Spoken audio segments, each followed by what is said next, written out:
start. Can I welcome you all to DCA, especially members of the public?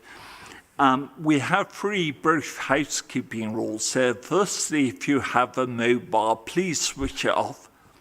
Secondly, if you need to use the lavatories and ambulate Councillor Hants, they're either side of the main entrance. Welcome back. I hope you're feeling comfortable, Councillor Hants. Splendid. And thirdly, no fire alarm is planned today, so if one happens, it should be the real thing, though we trust it doesn't, in which case one leaves by the central doors, goes down the right to the ramp, and we assemble by Bristol Cathedral. Can I just say, obviously, every application on our agenda today is important, and I'm sure members will address it with their usual serious intention. But I'm equally aware our last meeting went on for almost 4 hours, which was a long time by anyway. So please, I hope members will exercise some discipline and brevity. Steve, apologies. Yes, Chair, I've got apologies to Councillor Hussain and also for Councillor Goggin, who's not available to the first item because he was not there on the formal site visit.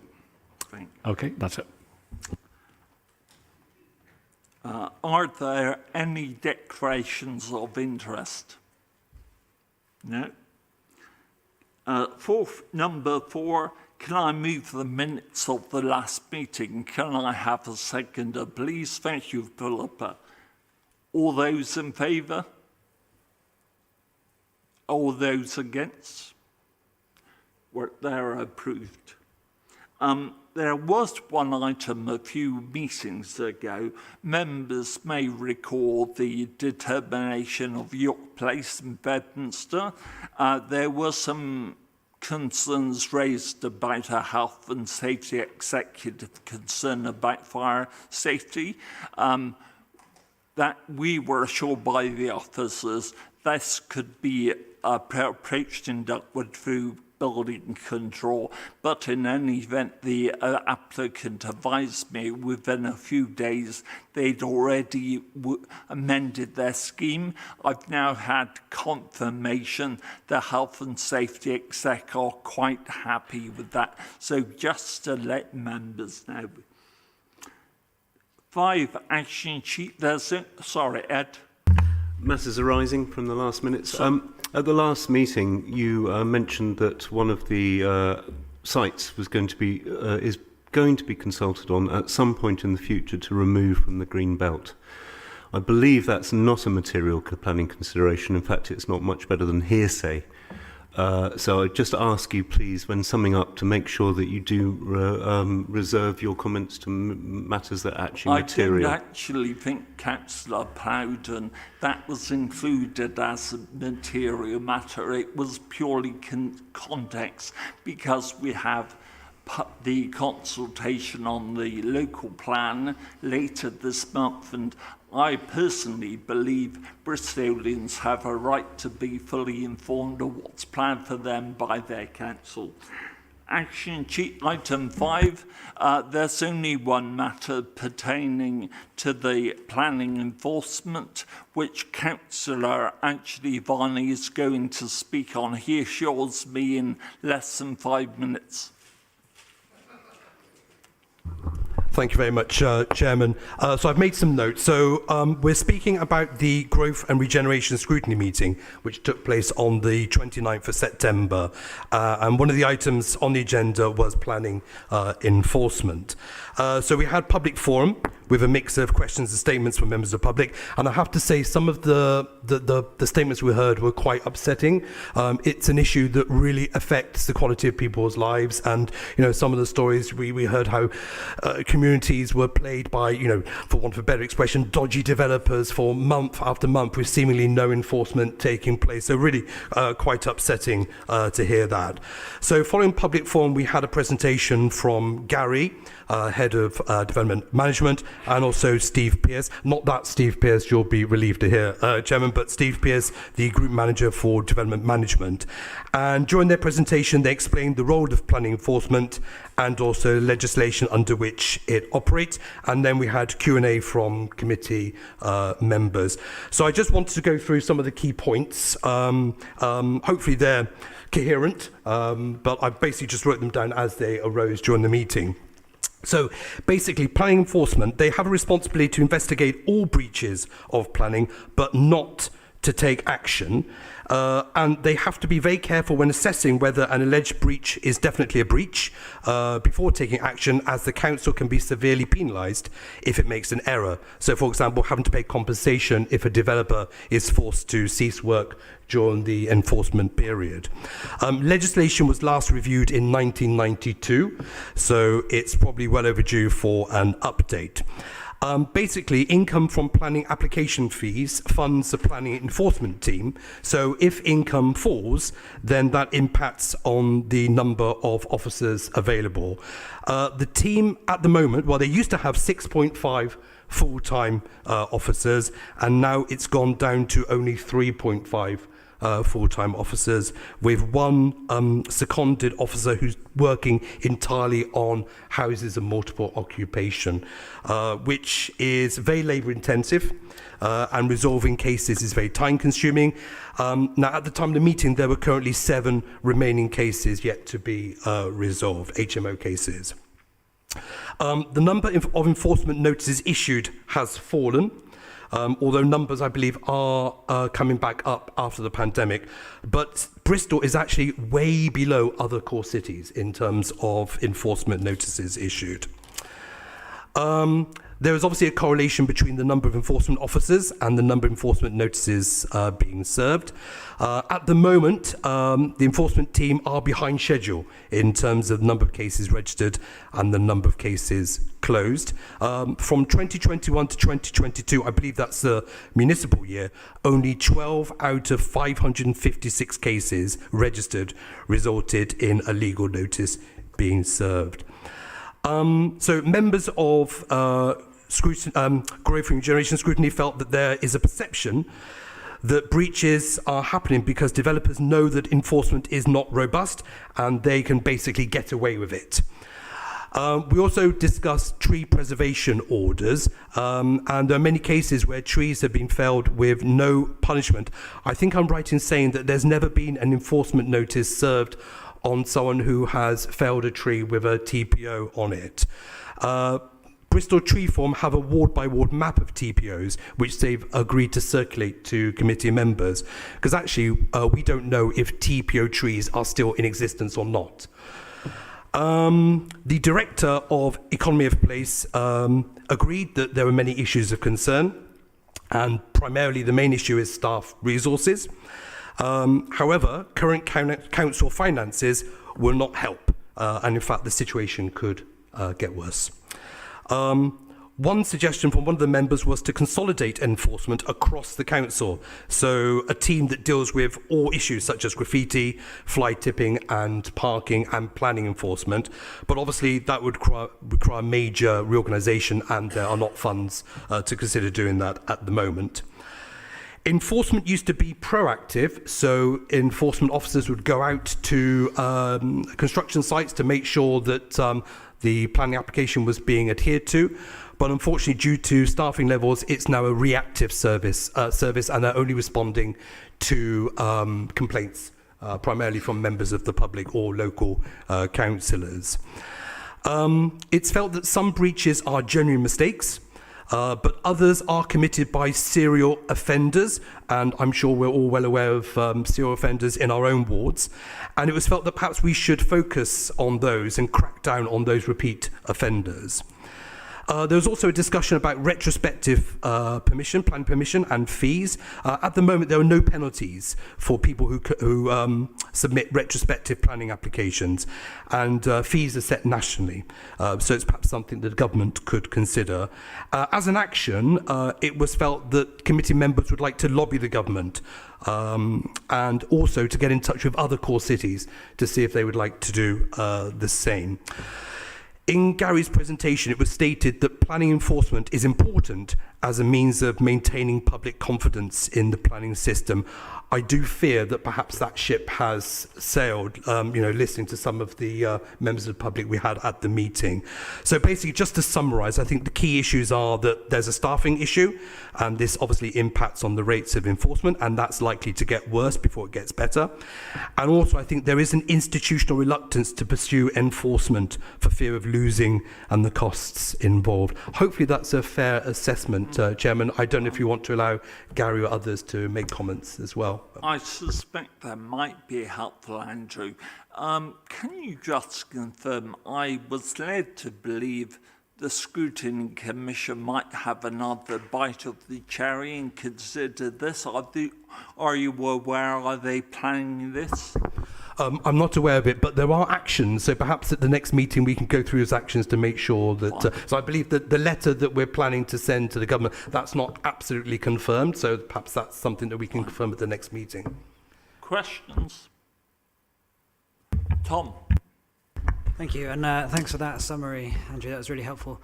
Just a quick question on the number of applications we're receiving, because obviously you mentioned that the number of enforcement officers is related, that it's funded by planning applications.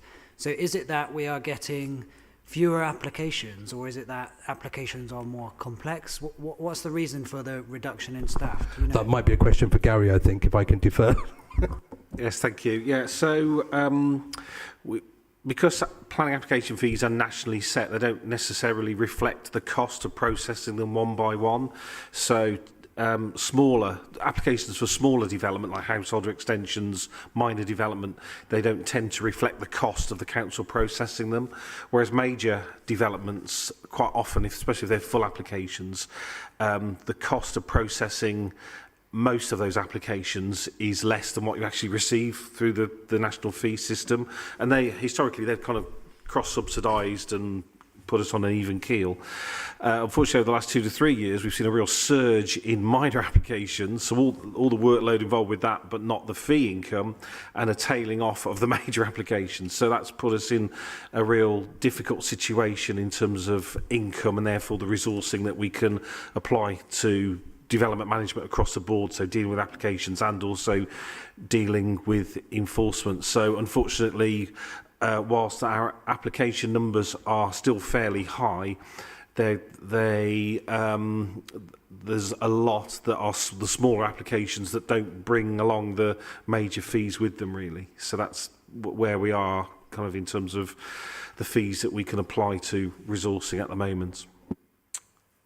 Ed? I'd quite like it if this committee could have a chance to see the letter and maybe add to it, because I think that would be good to have a single response, and I think this committee has been quite exercised by this in the past, hence this agenda item. I very much agree, Andrew. Can you take them back to your commission, please? And the second point being, I believe that the benchmarking shows that Bristol is very far behind other like authorities, and I'd like possibly to request that the benchmarking continues to form, or can form part of this the report to these committees in the future, so that we can see whether or not we're improving our performance relative to other councils. Cameron? Yes, I think there's 8 core cities. I think Leeds in particular was talked about at the Scrutiny Commission that were, for various reasons, way above everybody, including Bristol, but not over the last 12 months. So we were, bottom quartile, but so there's no getting away from that. I don't think we were way behind everybody, so I don't want to give that impression. We still have regular catch-ups with heads of planning across the core cities, and I think the commitment I made at the Scrutiny Commission meeting, and we'll be able to honour that next week when we next meet the core cities, is to kind of try and pull together a bit more benchmarking information, because it's not, unlike application handling times, it's not something that's automatically gathered. So again, each core setting will have to commit to and apply a bit of resource in order to do that. But it's really useful for us to have that information, and we will do that. Can I suggest, clearly Ed is quite right, and Andrew said as well, that planning enforcement in this city remains a grave concern on members, and I don't want to lose sight of that. I'm welcome the fact that hopefully the Scrutiny Commission is looking further at this if we can see the copy of their letter.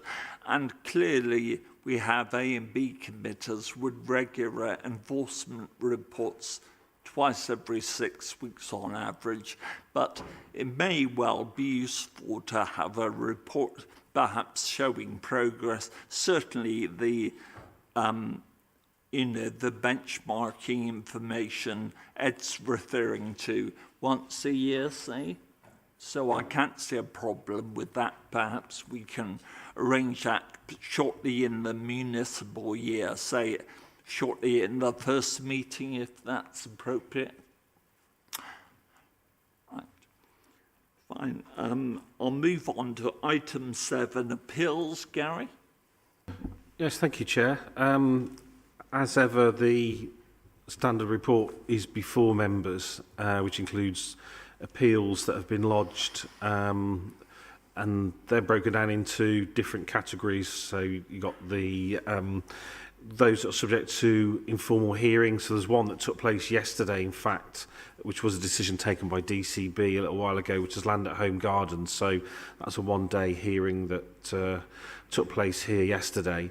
And then you've got cases as well that are the subject of public inquiry. So notably there, item 9, Land at Broomhill / Brislington Meadows, high profile application, as members will understand, following the appeal against non-determination.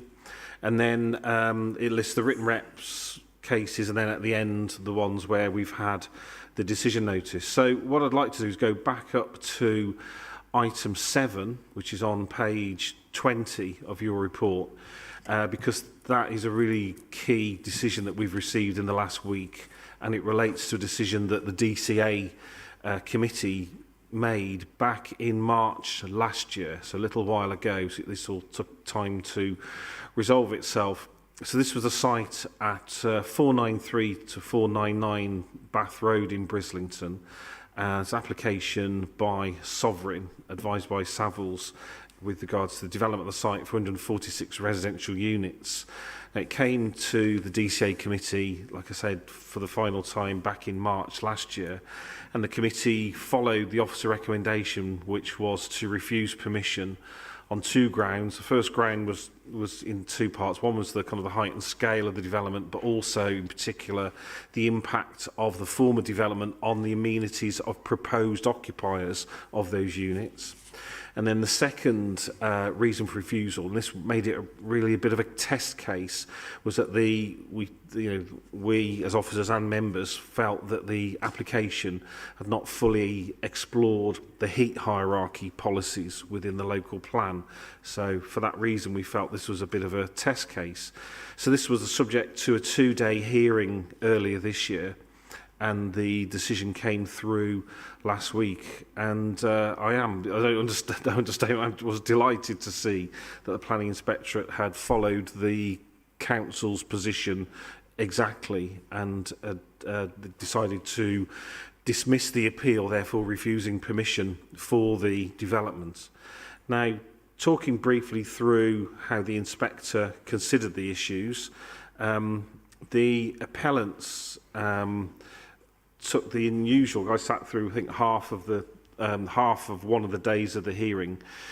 The appellants took, I thought, was quite an unusual approach in starting off by trying to persuade the inspector that the urban living SPD didn't carry much weight, and the inspector in the decision notice, and we can circulate this around the members of the committee afterwards, gave that argument short shrift, basically, and felt that the SPD had been consulted upon, it drew on existing local plan policies, and it was compliant with the national planning policy framework. So that kind of set a bit of a benchmark for the next issue that the inspector considered, which was about the height and scale of the proposals. The inspector looked at it and felt that there were 3 blocks, but felt that they would all merge into one, and they would, in his words, significantly dominate the surrounding buildings and dwellings, appearing as an intrusive and incongruous development that would draw the eye. So that led the inspector to not find favour on that ground. And then the inspector turned his attention towards the impact of the scale and the form of development on potential occupiers of the residential units. In itself, felt that the fact there were single aspect apartments in the blocks wasn't unacceptable. However, the former developments, excessive use of long corridors and limited outlook was not acceptable. So felt the single aspect nature of apartments within Block B that faced the rear of Block A, and this was quite a close relationship, that would result in unacceptable living conditions for future occupants. So that was the first reason for refusal, well and truly upheld. So then, in terms of the test case, in terms of the heat hierarchy, the inspector then turns his attention to that. Noted that the proposed development of 75% of the proposed units would be served by direct electric heating, and that 25% of the units would be served by individual air source heat pumps. There was a debate during the hearing as to whether electric heating would be part of the heat hierarchy. The inspector confirmed that no, it wouldn't. Then went into the arguments that the appellants had put forward, one about that it wasn't feasible for more than 25% of the units to have either air source or ground source heat pumps. And then secondly went on to the other element of their argument that even if it was feasible, that it wouldn't make it financially viable. And the inspector concluded in both cases that the appellants just hadn't made any kind of convincing argument that the scheme could not be supported by greener energy through feasibility, or that it would render the scheme non-viable from a financial point of view. So, in his words, not been adequately demonstrated that the incorporation of heat hierarchy compliance systems would not be feasible or would necessarily render the scheme financially unviable. So overall, Chair, it was a really supportive decision that the planning inspector made in that case, which I think not only supports the application of the urban living SPD, in particular with regards to the amenities of occupiers of the new developments, but also supported the heat hierarchy approach. And even though those policies were written about 10 years ago, they were quite forward thinking, and even new technology can be applied to those policies. So that's the highlight of my report this time around, Chair. Fine. Questions?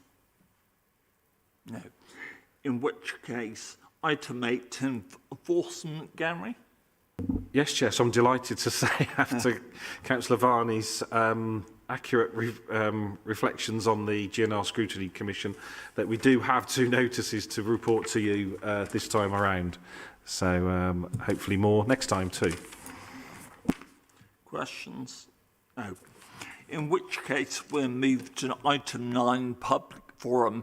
In this committee, we do take the submissions for every planning application just before that, so there will be a slight hiatus between the consideration, of course. I'm aware that there are some people sitting in the public gallery.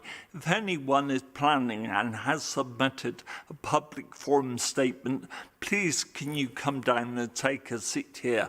Otherwise, the committee clerk will read your name in the order of receipt, if you can make your way to the mic in the centre. And all members have had, and the press have had, sight of this for over 24 hours, so in full chance to read it. Please, can you just summarise in no more than 1 minute, please? We have almost 30 people who want to speak, and we have a maximum of 30 minutes, so that will only work if you can train yourselves to 1 minute to summarise, so that's fine. The first item is actually Colston Court. You'll be aware that this was the last item last month. Can I thank the applicant and the public who actually had the patience to wait 4 hours for that. We brought it first here today because I think you've already been inconvenienced, but also actually we had a site visit this morning, which in my view was very helpful to consideration of the matter. Councillor Goggin, who's in the front row on the right, couldn't make it for domestic reasons, so he won't participate in the debate and decision. Also, Councillor Hussein, who was there at the site visit, is unwell, so unfortunately she's not able to join us. Steve? Yeah. You can just read. Sorry, Andrew Thresh for the first one.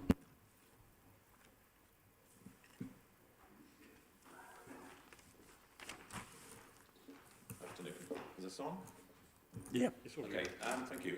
22 years ago, your predecessors granted permission to turn a derelict building into what became Hotel Gravat. I commend their vision.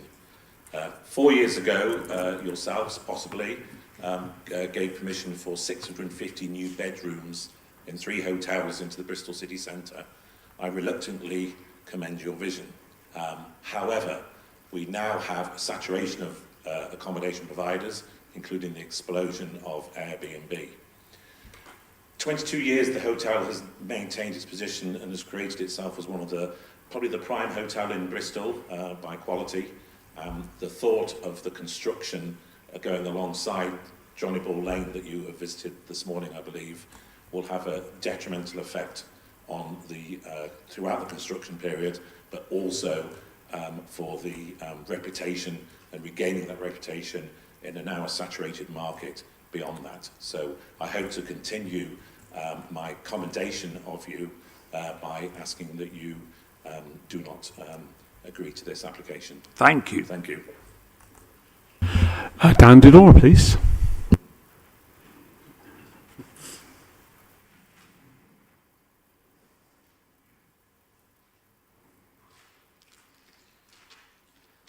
Afternoon, councillors. I can't cover all the points in my written statement here, so I'll just focus on one. The entrance to the yard and the yard itself are already too narrow and congested to handle the increased traffic that this development proposes. The photos of the yard in the proposals show it as virtually empty, but on most weekdays, as you probably will have seen, the yard gets backed up with cars and vans, some parked, but also with people coming and going as they load and unload for their businesses. The only turning point is at the end of the yard, and it's almost always full by 9:30. So any other vehicles have to line up one behind the other, and then are frequently having to reverse up the alley in number to let each other out. The entrance to the tunnel, which comes down into the yard, has no pavement and is not wide enough to accommodate a vehicle and a pedestrian together.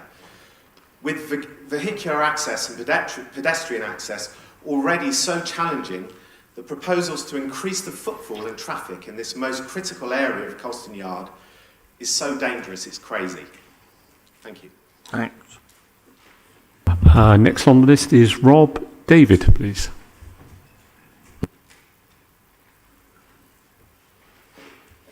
Thank you. Over the past 10 years, Colston Yard has evolved. It's now a creative hub. People come here to think, to create, to produce interesting work for the businesses around Bristol and across the world.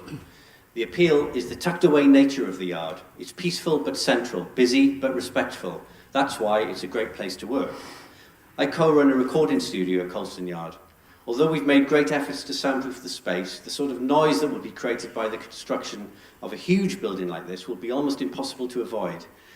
The disruption to the access for moving equipment in and out of the yard is also a huge worry. I'm not against any development, but I feel this is an oversized project and needs to be majorly scaled back. Thank you. Thanks. Jason Beach, please.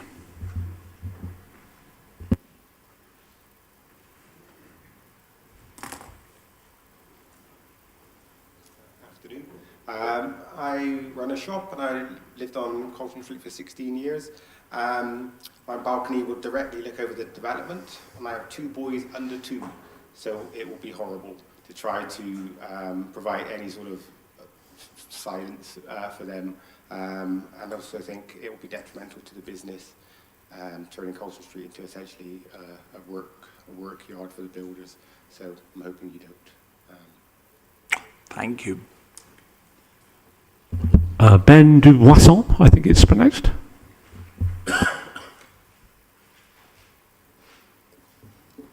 Hello everyone. I object for the following reasons. It's still far too big and loss of light and air to surrounding buildings is an issue. The corporate nature of the development is out of keeping with the area where small independent businesses and residents coexist quite happily. The proposal does nothing to address housing shortages for key workers in the area, and the nature of the development could result in student occupation by stealth. There is inadequate provision for waste disposal in an area already facing major issues with rubbish. The disruption caused during construction would have an extremely detrimental effect on the whole area. Most businesses in the area are exempt from rates, and the idea of a reduction is a complete red herring and will do nothing to save businesses. In summary, if this development cannot be built without causing long-standing businesses to close and driving away long-term residential families in favour of a large HMO of transient occupants, it should be refused. Thank you. Erica Duboisson.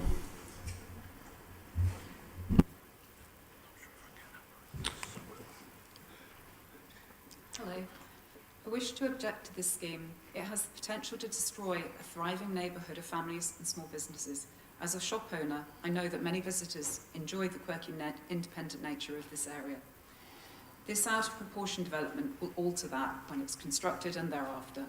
The council report states that this scheme will adversely affect local businesses and that those businesses will be supported by a rate reduction. I don't pay rates. Most of the businesses that are going to be affected do not pay rates.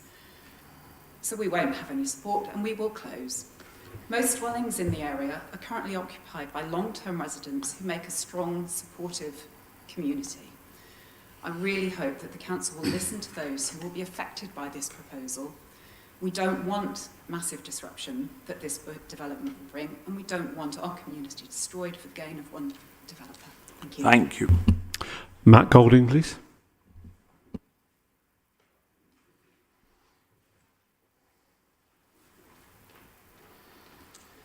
I've lived in a flat for over 10 years, directly overlooking the proposed development site with my family, including two children, one of whom is 1 year old. We enjoy being part of a vibrant and friendly residential community with neighbours who we know. The area manages to balance residents, small businesses and entertainment venues in close quarters, but the proposed development threatens that to breaking point both in the long term by offering more for future short-term passers through than it does for anyone who exists here at present, and by decimating our quality of life for realistically 2 years during construction. Construction will massively undermine the quality of life for my family and others who live here. I've no idea how we'll get our baby to sleep during the daytime, and working from home with my partner and I will be a nightmare. Neighbours have babies too, and parking being removed from local businesses threatens them. And longer term, what is this really offering the area? It will block light and air to my garden, living room and children's bedrooms. Far from offering affordable housing, Bristol needs more of. This is an expensive temporary accommodation that will benefit the owners far more than the community in which it sits. We don't need more of this type of accommodation in a city that's already so full of Airbnbs, they're being considered to be banned. This is a project driven by greed, not what the community or city actually needs, and will cause huge disruption for a long time with little or no benefit for those who live and work directly next to the site. Thank you. Hamilton Caswell, please.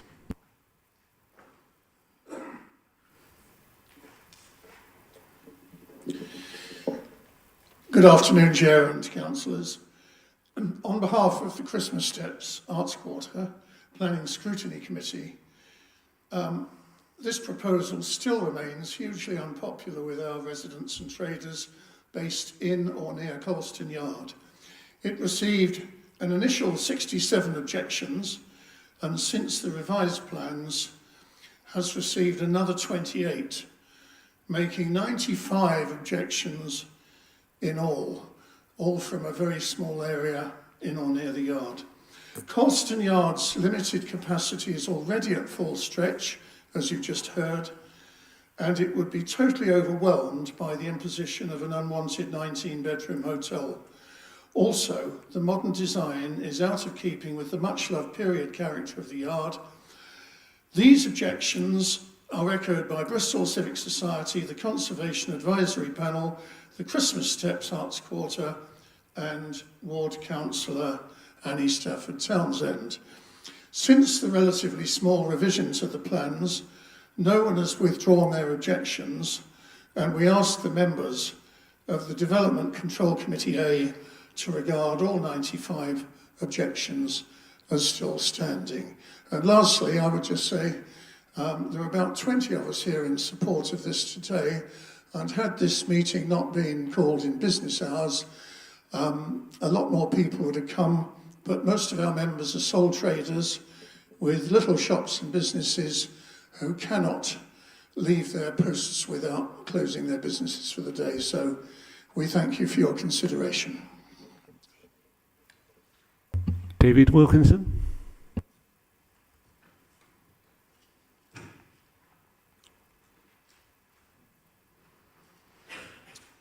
Thank you, committee. My original comments are on record with the council, so I'll simply summarise them here. My main objection to this development is the density. It's simply too big for Colston Yard. It overpowers the occupants' gardens who live very close by. It almost hits the back of my garden. We're worried about the services to the building. We have an overwhelming problem of rubbish disposal in Colston Street. The addition of an extra 19 bedrooms will simply exacerbate that. And then, along with that, the place will need deliveries. As everyone's pointed out, the access to Colston Yard is extremely restricted. I don't know how deliveries are going to take place there. Then there's the construction phase, which is proposed for 2 years. Complex construction because of the difficulties of access. When that has been questioned, we've been met by the tired old cliche, well, if you throw enough money at the problem, it will go away. Maybe it will, maybe it won't. On the whole, I would conclude that there is nothing either commendable or uplifting about this development. All of the local residents are against it. I recommend that it is put to bed and doesn't resurface again. Thank you very much. Thank you. Chris Binding, please.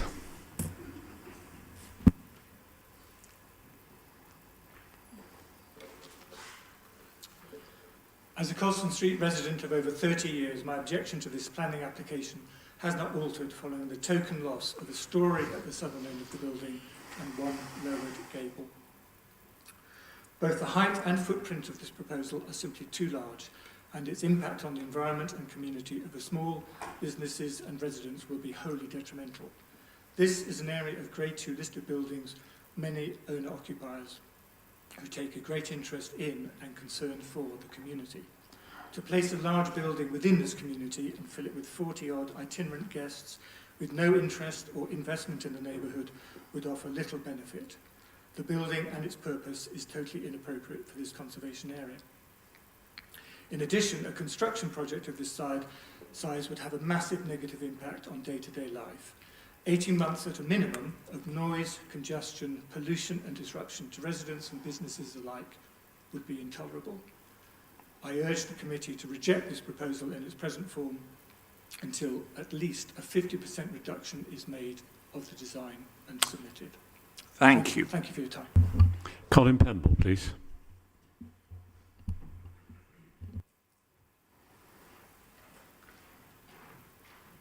Thank you, Chair, and thank you for coming along this morning. Hopefully you saw what you needed to see, both from within the site, from Johnny Ball Lane and the neighbouring property. Yes, it's an interesting site. It's unusual, it is constrained, there are challenges, but you've seen how the access works. It is functional. We're proposing pedestrian access both from the top and the Johnny Ball Lane access. We can make it accessible. It's not ideal, but it can be made completely accessible. And I think that the architects have done a very good job at fitting in a contemporary building into the existing townscape, and it will make a positive addition to what you see from both below and above. It will represent another evolution of the city, and actually the guests who come and stay, I think, will be utilising the local shops and businesses, and it will be a very positive outcome. Challenges with the construction, but they can be overcome. Thank you. Thank you. Councillor Annie Stafford-Townsend, please. Hi, thank you. Okay, so it's a residential live-work area, and the residents have outlined all their concerns and businesses have outlined their concerns. It's a conservation area. Waste is already a major issue. It's one of the worst congested areas of this city already, and the active transport and the active travel is already under strain. The likely build period will come at the same time as an active travel scheme that's coming from sort of Perry Road, Park Road, past the hospitals. At the same time, that will also cause major disruption, and it will impact everybody, including the nearby hospitals. I've got extreme concerns about the knock-on impact of this development in the build time on local residents, and also during the operation time as well. Businesses will close as a direct result of the build period and the loss of amenity during that time. And there's no demonstrated need for this development, despite what the developer says. It doesn't add anything to the conservation area. And it's an incredibly complex site, as you all saw this morning when you came to visit. And it will negatively impact every surrounding resident and business, and visitors as well, and hospital staff. And it only serves to benefit the developer and nobody else. And I urge you to reject it. Thank you. Thank you. Right, can I move to the case officer, please, who will summarise the application in his 5-minute spin? Thank you, Chair. So this application relates to the partial demolition of 1B Colston Yard and below, and the construction of a 19-room apart hotel with access from Colston Yard and Johnny Ball Lane. The development will be 2 stories at Colston Yard ground level and will excavate down to the Johnny Ball Lane level. The site is located, as you've heard, within St Michael's Hill Christmas Steps Conservation Area. Through negotiation with the applicant, the scheme has been reduced in scale twice from the initial 22-bedroom proposal to 19, and the application also includes the conversion of 1A Colston Yard into an 8-bedroom HMO, which has already been granted planning permission and is now in occupation. So the site location shown on the map now, the access is through a tunnel which is located off Colston Street, and at the moment there's no further access. The development will create an access at Johnny Ball Lane, and on this slide you can see the ground level from Colston Yard. So access would be down a flight of stairs here, and then you've got your office and servicing areas, and then the rooms on the east side.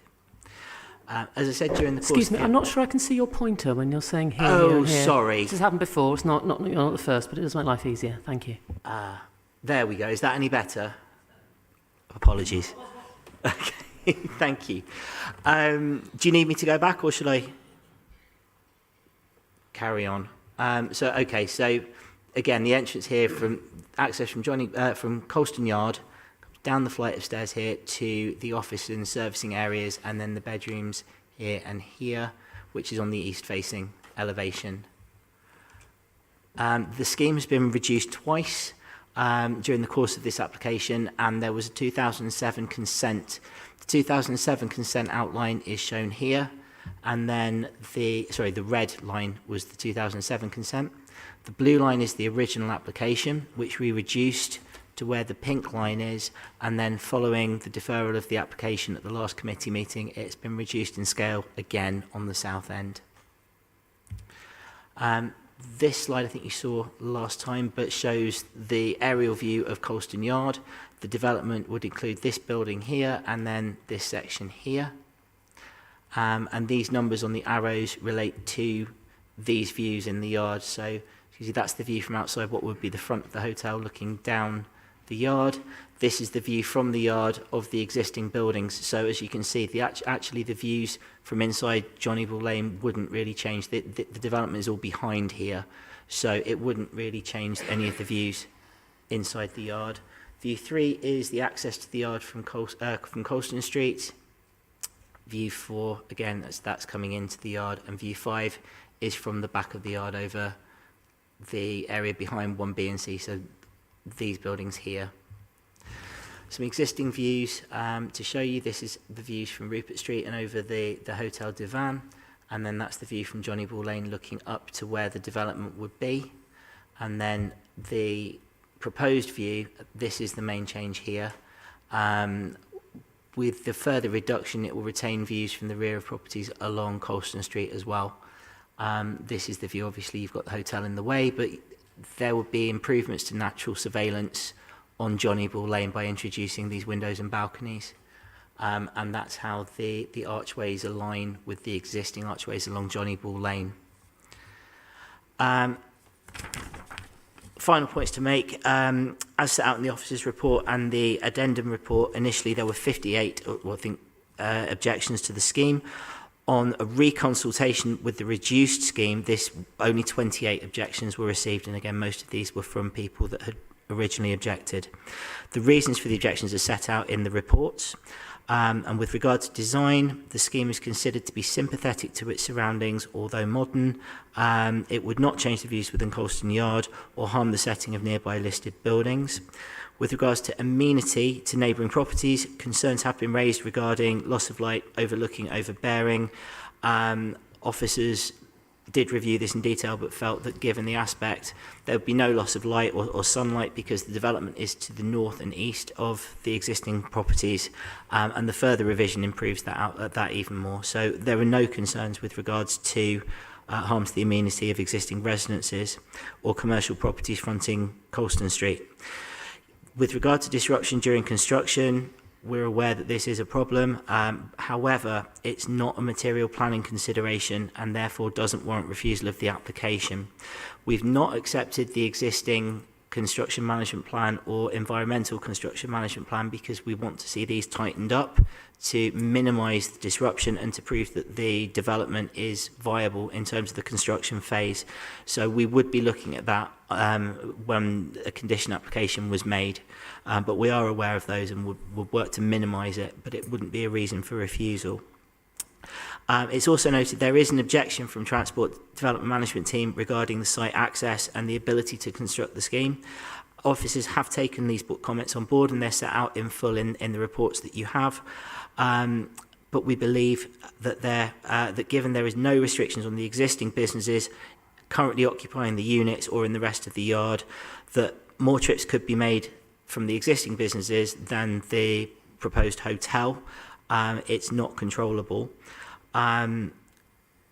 Overall, the benefits of the scheme, which include the improved security, street lighting, natural surveillance to Johnny Ball Lane, which is a historic lane, which is quite dark and scary if you're on your own after dark, and bringing back into use a brownfield, sustainable city centre location are considered to outweigh the objection, and any remaining concerns can be dealt with by condition. All other issues have been resolved or would be resolved by the conditions as set out in the report, and the officer's recommendation for the scheme is for approval. Thank you, Ben. We now move to questions. I've just got 2 questions to kick off. In a way, this is a repeat of something I asked you during the site visit, but in my view, it needs to be placed on public record. Ben, regarding some of the structural studies or assessments requested, where are we coming from there? So during the course of determination, it was one of the issues that I was concerned about whether or not the scheme was structurally viable. We requested a structural engineer's report to be assessed by a specialist company working on our behalf, and they came back and said that the plans and the proposals were viable, and the scheme was viable. Right. And I think the second plan condition requires further submission, doesn't it?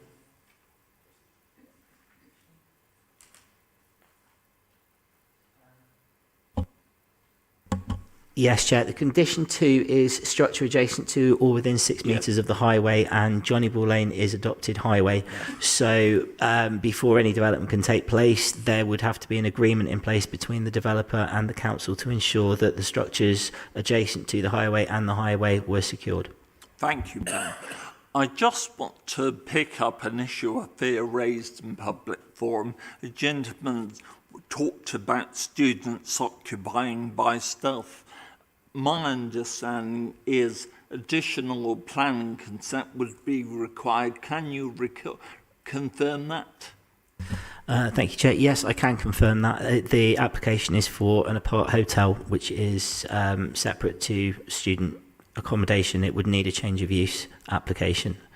Thanks, Ben. John. Thank you, Mr. Chairman. Two questions. One, around the waste management, construction management, traffic management. Obviously, that's been rejected at the moment, and that would need to be, you'd need to be satisfied before planning, if we approved planning, anything could actually happen. You being happy with those management plans, does that involve consulting the businesses and the residents, or is it just the council being happy with the plan?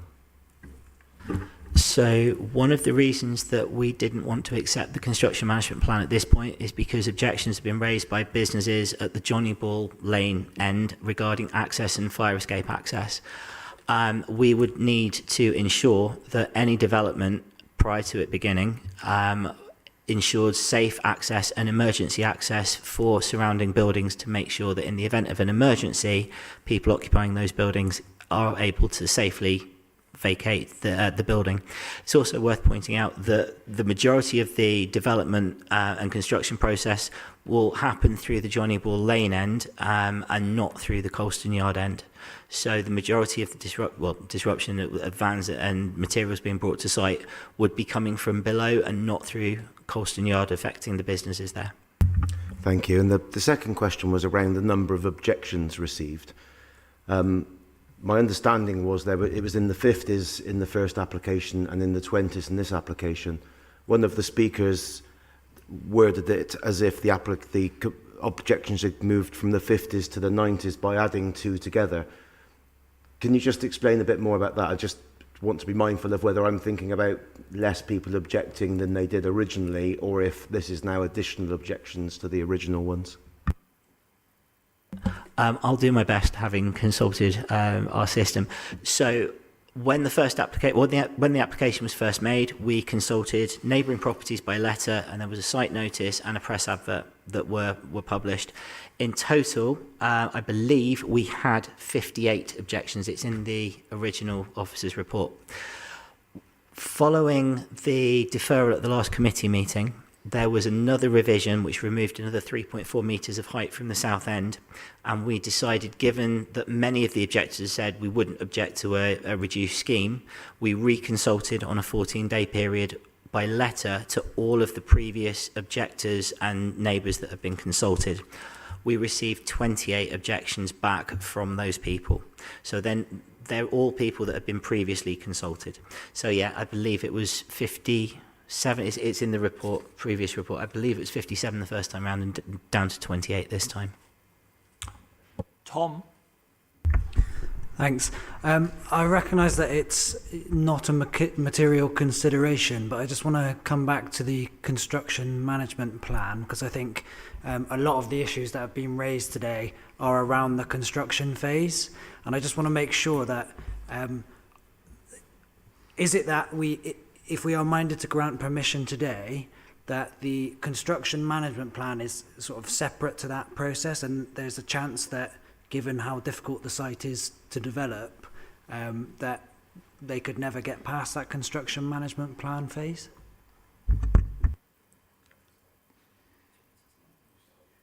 Okay, so if you were minded to grant permission today with that construction management plan, it would be a pre-commencement condition, which means that the local planning authority would have to agree the details of that plan prior to any development taking place.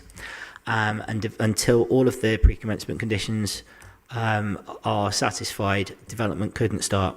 The onus would be on the applicant to demonstrate that the scheme can be developed satisfactorily within the scope of an agreeable construction management plan, and the same for the environmental construction management plan as well. Gary, do you want to? Yeah, I kind of understand where you're coming from on the question. I think I wouldn't want to mislead anybody just to give the impression that that condition, whilst it would receive a lot of scrutiny internally from transport colleagues, from environmental health as well, and we would expect any good construction management plan to have contact details for local residents and businesses so everyone knows who to contact if there was a problem along the line. But I wouldn't want anyone to think that it would be another opportunity like the current opportunity to say yes or no to the development. I mean, it has to be the best possible plan to implement the development, but it has to be within what is reasonable as well, because any refusal of a condition submission like this, or any failure to approve it, could be appealed against, and we would have the same kind of hurdle there in terms of having to defend a decision and to be to demonstrate that that would be reasonable.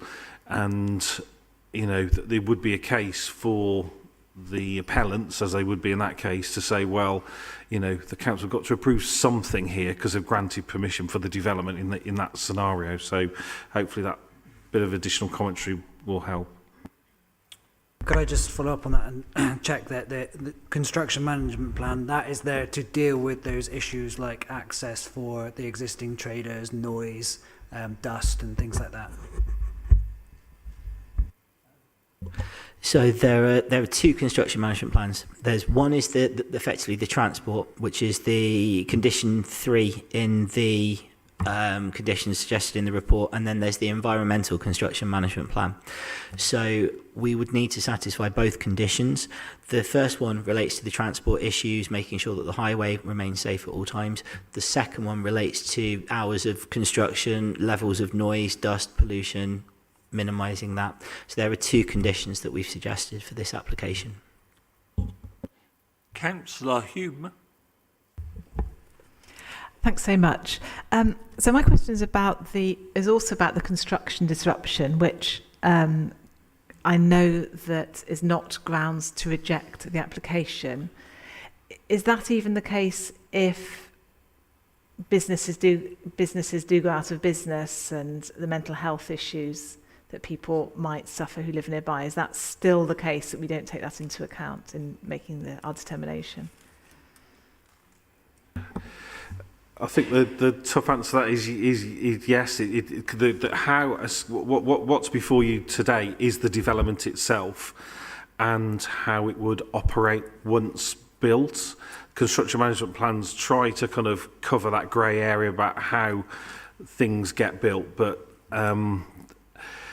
it's not material to the planning decision before you today about how that would actually happen. And yes, we've heard, you know, with great seriousness what businesses say may happen, but in terms of being a local planning authority making this decision, that in itself isn't a material reason for you to consider it either way, really. Thanks so much. Can I ask one more question? Yeah. So my other question is about, again, we've heard some people say that there's not a need for this type of accommodation in Bristol.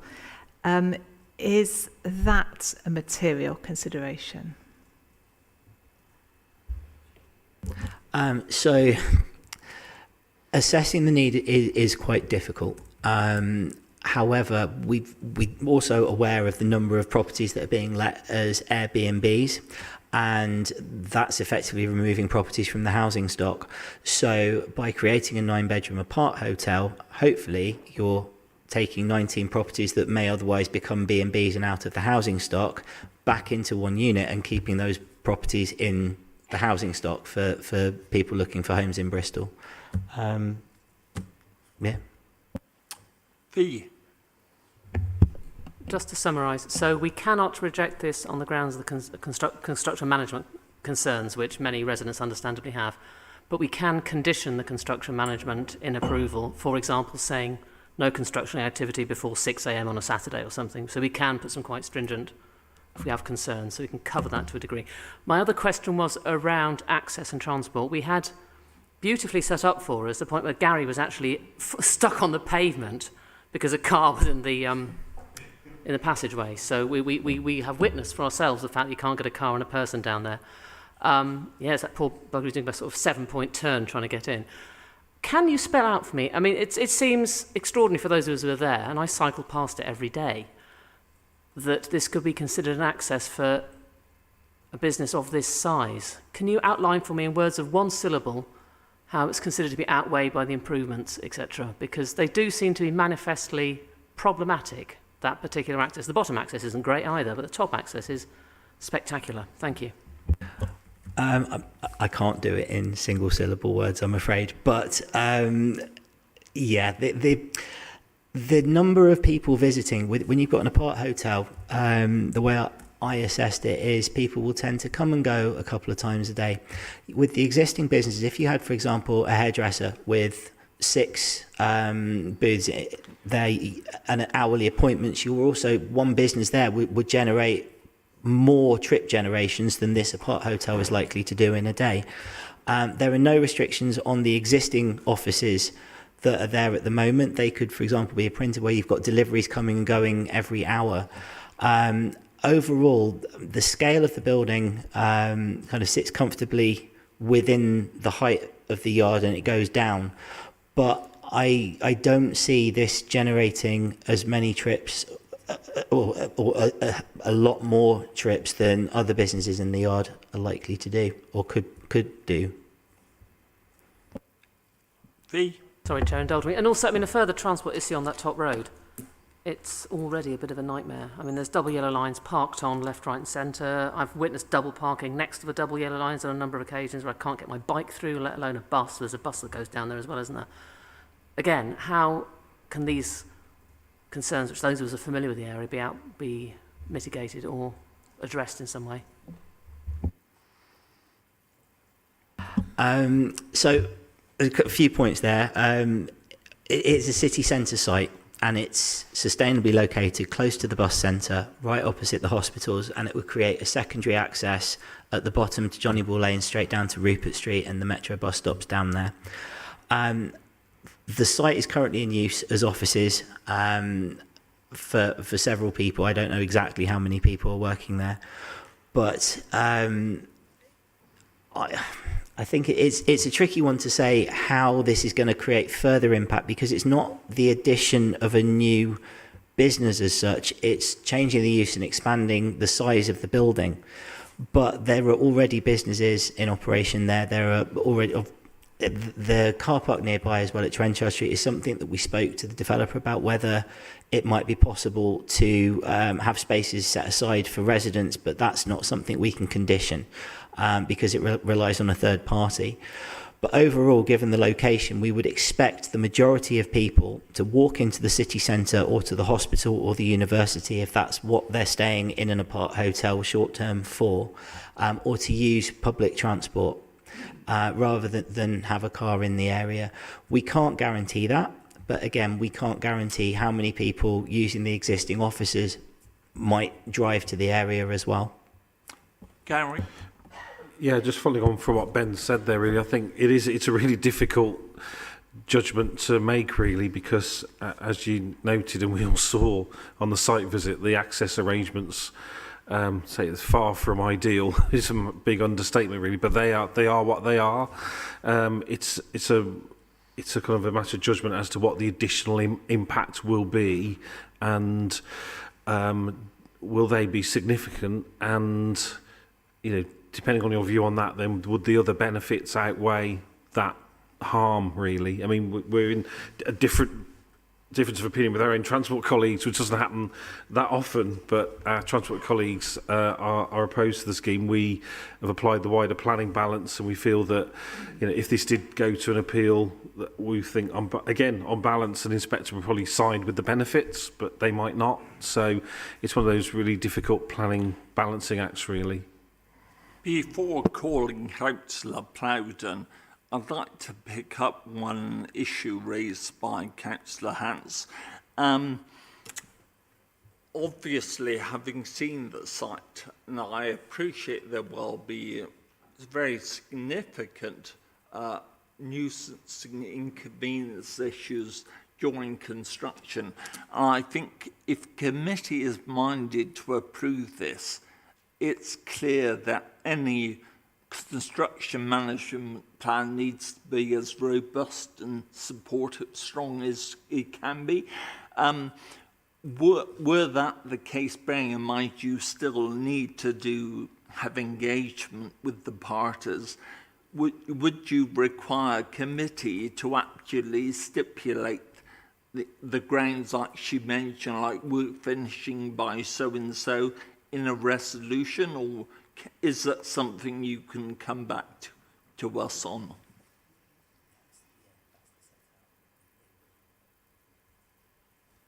I think, Chair, that the scope of the construction management plan is set out already in conditions 3, and what was the other one, Ben?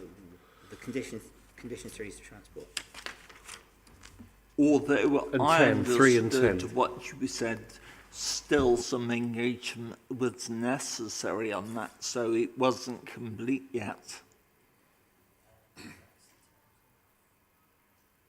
Sorry, Chair, do you mean in terms of communication with nearby businesses that will be affected? We've got their objections on record, so we would be able to ensure that any construction management plan submitted would need to ensure the safety and safe access and emergency accesses of existing buildings. But what I'm also asking is, were committee minded to actually approve this? Do we need to stipulate those sorts of detailed hourly things now, or can you come back to us or lead members say? I think, Chair, because it's such a contentious issue, we'd be happy, depending on, obviously, of course, on the resolution that the committee makes, we could bring the scope of the required plans back to yourself as Chair and the party leads, if that would be was reassuring, because I think there are significant concerns in this chamber that we need to see a construction management plan which was very robust. Ed. I'm going to follow a similar line, but actually on servicing once the thing is built. Mostly when we read these reports, Transport Development Management, I've got a couple of other questions as well, but this is the first one. Transport Development Management say, yeah, well, we can probably work that out, the servicing plan and the waste plan, we can work that out as part of the conditioning process, and therefore we'll approve subject to conditions. On this one, they're saying, no, I'm not having that, and really we need to see a proper servicing plan in much more detail. And I think that's quite significant, and I'd just like to explore that. I mean, is that... I'd maybe hear directly from Transport Development Management. You've made an assessment of the number of people coming and going who'll be visiting this, but obviously there's waste and cleaning and everything else, all the servicing that needs to take place. And I'm quite concerned that we would be pushing this through quite unusually when Transport Development Management are normally very accommodating and say we'll work with the applicant post hoc to get the conditions. So I'm just wanting to explore that, please, with TDM.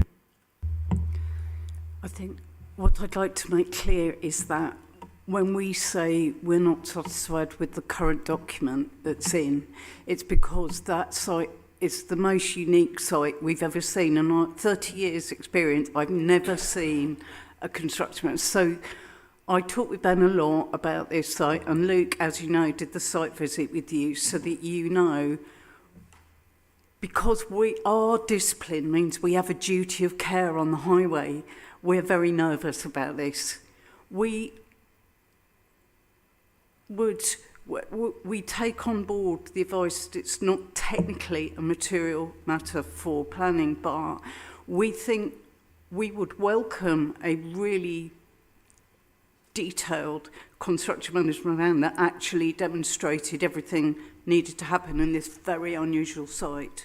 And that's where we got to a point where we agreed that, so the scope of this is beyond the normal construction management plan. It would have to show, because construction is more than, management plans is more than just our transport responsibility, we want it to show how, for instance, if there was a way that you could park your delivery vehicles for the construction outside the parking area by Hotel du Vin, you could easily get a scaffolding pole through these type of things. I'm not saying there isn't a way. What we are saying is our experience. I've never seen one before. So I was actually focusing on the servicing plan because the servicing, yeah. we have, if the construction was possible, the other concerns we have would be able to be a bit better an on-balance decision, I think, because they'd be more clear to say what... It would be very clear to say where the refuse would be collected, where the thing... And they would be able to demonstrate safe movement of people using a very narrow space, and also not necessarily the most disability compliant movement. What we think this is all knitted into the fact that my normal way of saying, show me how you can build it, then I know that all the other things can happen. But I came late to this one, but I believe everything Luke has kept everybody up to date with hasn't been answered. But I accept Gary and Ben's advice that the appropriate way within planning is, as described, a bespoke. And when we say bespoke, we really mean bespoke. And because it's a condition, it has to be consulted when it comes in, and therefore, my the chair is we would, if it had sufficient valid objections, then of course the system allows us to bring it back to you. So I think on balance that is, but I do believe it's a giant undertaking. That I hope that makes that clear to you. It does. I think the difference is that the construction management plan is not a material consideration, whereas future servicing is. So in terms of the decision in front of us, we really have not got a service plan agreed, and there's a lot of doubt about that. I guess the other bit of that is the land directly outside the front doors and all the frontages on the yard. Ed, yeah, is trying to be obliging, but obviously you're straying into debate items. Can you pose it as a question, yes. please? Is there any way of controlling the access and movement directly outside the shop frontages on Colston Yard? Okay, so just to go back to the previous point, we actually do have a premises management plan which includes servicing, facilities management, refuse collections, other deliveries, security arrangements, drop-off and departure procedures. Transport had commented prior to that coming in, and because the objection originally was predominantly about the construction phase, and I felt that this document could be tightened up. There are conditions for waste management plans, delivery plans, collection and drop-off plans. Those would be conditioned. The document that we've got sets out how it would be done, but I think it could be done tighter specifically to ensure that the businesses along Colston Street are affected minimally. But we do have that, and a tighter version would be conditioned. In terms of, again, the shop front, protecting the yard itself, the majority of the construction would come through Johnny Ball Lane. And as you saw from the site visit earlier, the development site is actually not on the lane itself. The frontage of the existing building would remain. So the development would be coming from Johnny Ball Lane and should minimally impact the businesses in Colston Yard. But that, again, would be set out in the documents of a construction management plan. Okay, my other real question is about equalities. In your report, you say we've considered all the qualities issues, but actually what I see is two entrances, both with steps. So it may be that you've considered those and felt that that's an acceptable thing, but I don't think it's accurate to say that you've fulfilled your equalities duty, I'm afraid to say. And Gary, I have mentioned this before, that we seem to get this statement every single time, whether or not there's an equalities issues or not. We've considered them all, but in this case, the word disabled or disability doesn't feature once in the officer's report, where we've got two forms of access with only steps. So is there anything we can do about that, please? On that, again, the entrance to both Colston Yard and to Johnny Ball Lane are stepped. They're historic. They're part of the fabric of the conservation area. I did have discussions with the applicant, and it is possible to condition a stair lift on the main entrance, and that would provide level access through from Colston Street down Colston Yard, and then a stair lift or a platform lift going into the main entrance of the hotel, and then there is a lift to all floors. So that is something that we can condition. But again, the site is what the site is. We wouldn't be able to change the accesses or remove the steps from Johnny Ball Lane. And another discussion that we had was a stair lift at Johnny Ball Lane, but again, that would rely on a third party, and it's not something that the applicant is able to do.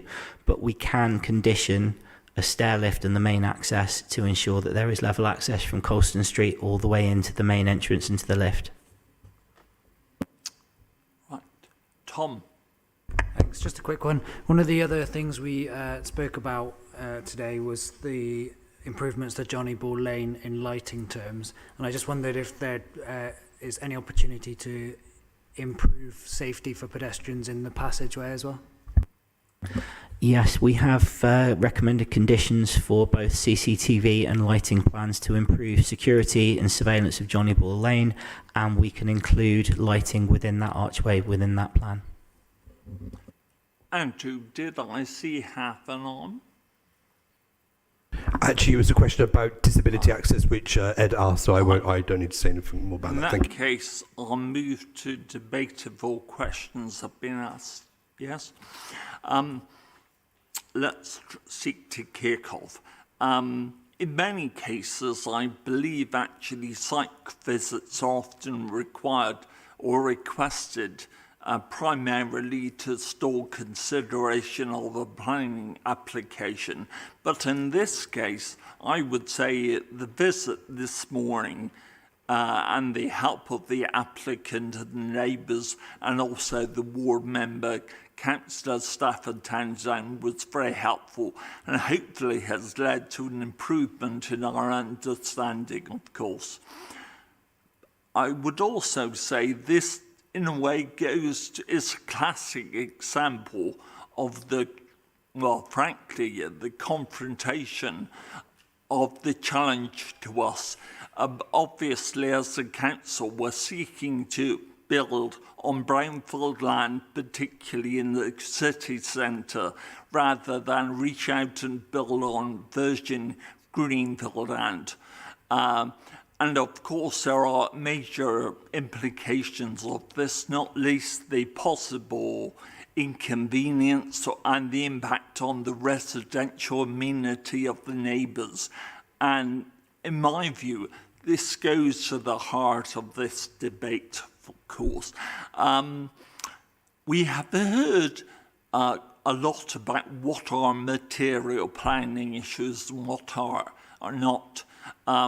It would seem to me that a lot of the things we look at, like impact on the residential amenity of a loss of privacy or light or shadowing or bulk, of course, that's not deemed by the officers to be a valid consideration, or at least it doesn't ratchet up to such a high level that it actually can be used for grounds for a refusal here. Equally so, the possible disturbance issues during construction are not deemed to be valid material issues, though undoubtedly if the committee is minded to approve this, I do think we need to have a really robust construction management plan. I'm reassured by what Gary says about it coming back to the lead members. So that's important. I also note the point, I think Ed's solicited, that actually there is a condition option to add a stair lift, which will go some way to address the disabilities equalities issues. But fundamentally, I have to say, I don't see a categorical objection to building, though it's difficult on a site like this. As far as need, I would say not only are there Airbnbs, as we've heard, but I know of people who go and visit family 100 miles from here to the BRI, those sort of people would certainly be using this, and they wouldn't, I doubt, come by car. And if they did, they park some way away and then literally walk to the BRI or perhaps a university. So I'm reasonably convinced of this. So I will be voting in favour, but only on the grounds we actually have a robust construction management plan which come back to us, and also that we add the stair lift condition, of course. Members? Andrew. Yeah, thank you very much, Chairman. I agree with your assessment. I think it's a really interesting development in a very difficult but also a highly sustainable location. And I have no problem with the design. I think the design is quite interesting. And I especially like the continuation of the arches along Johnny Ball Lane, and obviously the added benefit of passive surveillance that will come with. Obviously, there are issues with the construction phase. Transport have raised issues. And I think if we can condition some of these issues robustly, especially regarding disability access, I think I'd like that to be a condition, then I think it's worth allowing the developer to have a chance to develop this site, because I don't think anyone else is going to come along anytime soon for such a difficult site. So thank you very much. Fee. Yes, I was surprised at the site. I found the whole idea sort of less unattractive than I thought it would. I'm less enthusiastic than you, Andrew, but I can kind of see how it would fit in okay. I am, however, really concerned about the transport aspects of things. Really concerned, because it sounds to me as though transport management they need more information in order to be able to wave the wand on this one. And there's an issue for safety for people in and around this site. Down by the archway, it's not great at the best of times. There will be an increase in people going there, with the number of people there. So I would personally say, can we defer it pending a traffic management report that would satisfy the needs of the Transport Department? Because I'm really concerned there's going to be a danger to life and limb of this, because it's such a difficult site. I'm not an expert, well, I'm no expert, but I can't see how it could be fulfilled, it could be completed without putting quite a significant number of people in a bit of danger. That'd be my suggestion. Sorry, just pause the debate. I believe, Pip, you commented that actually if a transport were actually dissatisfied, that was an issue you could bring back to members? If the information accompanying the condition is not met to our satisfaction, and there are sufficient objections, which are valid objections, that will be on, I think, safety from both the construction and us. Then I think it applies with anything. When you get certain objections and the planners need help to make the decision on whether that's satisfactory, that would be the case, that it would come back to you. That would be for any site. That would not be specific to this one. But yes, any condition, especially pre-commencement ones, they are, we say those because we would not be satisfied. Thank you for clarifying that, Pip. Fee, sorry, I may have stopped you in full flow. No, I wasn't in full flow. I mean, I appreciate what you're saying, Pip, that it would come back to us, but there seems to be an awful lot left in the air with this one, and it makes me feel very uneasy. So I would still say defer until we've got more information on the transport management plan. Thank you. Ed? I think I agree with that, because having cycled up Colston Street, I'd already outside twice today. There's a lot of double parking, a lot of loading. All the cycle parking is blocked. It was very, very difficult, and we watched someone doing a 3 or 4 point turn just to get into the archway. And I think there's an opportunity here possibly to rationalise and improve some of the layout of the street, and I'd like to see Transport Development Management enter into negotiations and try and condition some improved loading provision and parking provision, because I've seen not a great street scene as things stand. So I'd like to see this deferred. Thank you. Do I see any other hands? No. In that case, I'm going to actually test the mood of the committee. We've had voices in favour of this application, but with robust actually protection conditions, and we've also had a request for a deferral on that, looking at the transport angle. So the logical way to proceed is to table the officer recommendation to grant, which I will do, subject to actually a robust traffic construction management plan, which comes back to lead members, and also the chairlift condition, which Ben has mentioned. Is there a seconder, please? Andrew, thank you. Can I put this to a name vote? I'll move. John? Ed?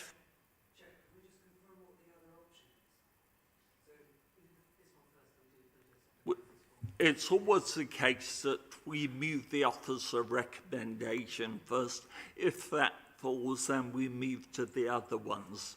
So I'm saying against on the basis of... Fine. Tom? Same as Ed. So we get V. Also against, no surprise. Philippa? Abstain. And Andrew was for. And I shall vote for. So that's three and one abstain. Is that correct? 3 for, 3 against, and So, 1 abstain, I think. 3 3 what? for, 3 against, 1 abstain. I make it. Yeah, fine. So on that basis, I elect to use my chairman's casting vote to actually go for granting, subject to the significant conditions and the transport management plans we've talked about, of course. I have a casting vote. 3, 1. 3 in favour, 3 against, 1 abstention. Okay, right, that's formally passed. Can we move on to the next item, which is Bristol Zoo West End Car Park? Thank you, Ben.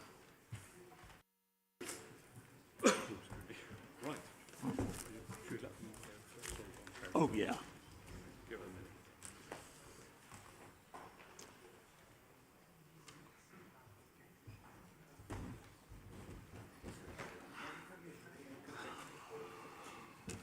First 2 statements from here, they're not coming, the 2 minutes. The first one's Harry Waterman's when Right. you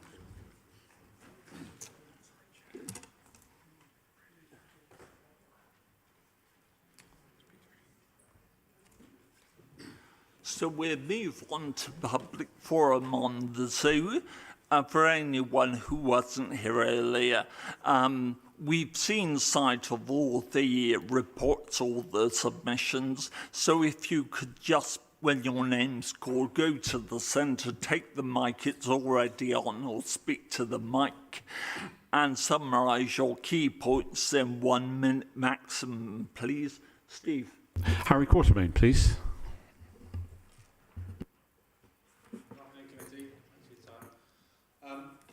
As members will be aware, we debated and resolved to approve this application last September. The reason we're back here again now is less to do with the merit of the scheme and more to do with making sure that members are provided with accurate information on which to make a robust decision. As for the merit of the scheme, although it remains largely unchanged from last year, it has been improved, and that improvement has been recognised by Historic England. As you'll hear from Mr Westbury in due course, the scheme is in line with current adopted planning policy and practice. And I'd encourage you to follow the officer's recommendation for approval and grant consent for 62 homes in a sustainable and brownfield location, 13 affordable homes, much needed in Bristol. Thank you very much. Thank you. Francis Greenacre, please.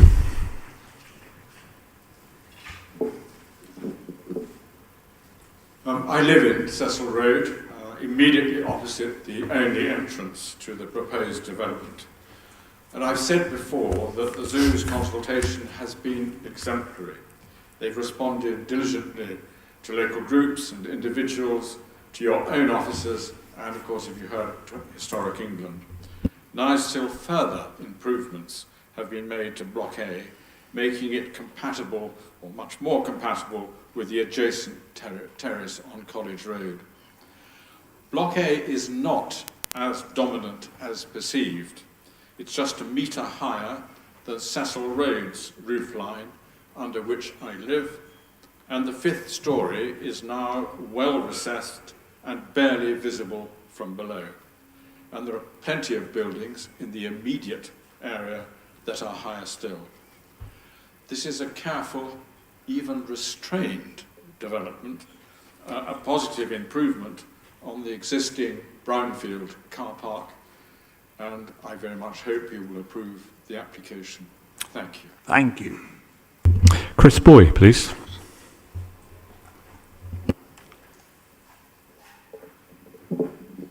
Good afternoon, councillors. I'm Vice Chair of Bristol Zoological Society's Trustees.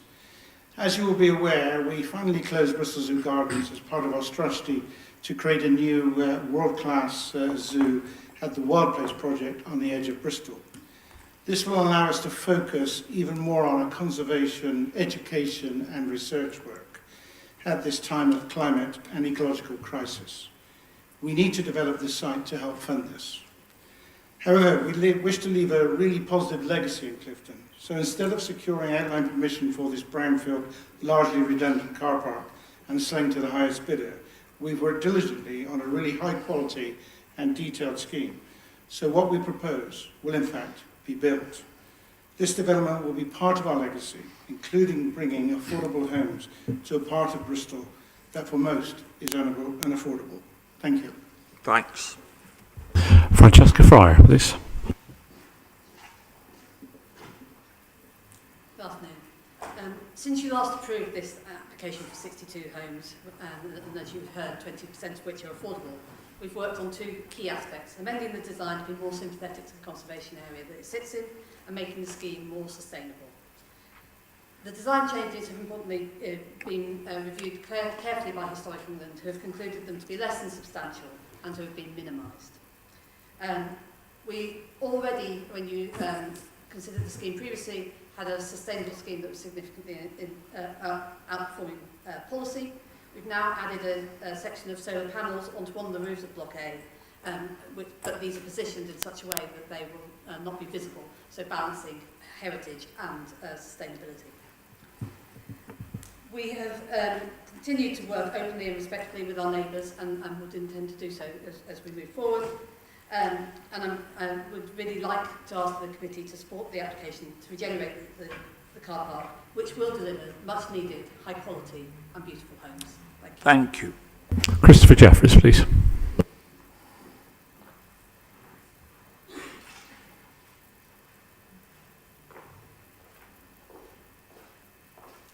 I'm speaking on behalf of the Clifton and Hotwells Improvement Society, and also as a member of the Conservation Advisory Panel. There's an omission in the officer's report to members in that there's no reference to the advisory panel's comments on the latest revisions to this application, despite those comments being posted on the planning portal on October the 21st. The comments roundly condemned the proposed development and concluded, in summary, it is considered that there are no positive elements of the scheme. In particular, CHIS considers that there remain significant environmental and architectural concerns in that the development has not been designed with the intention of maximising renewable energy generation, as government guidance on design indicates should be the case. And given those design limitations, we believe that on sustainability grounds, the development should be refused. Thank you. Mark Ashton, please. Nope. No. Next on this is Adam Chivers.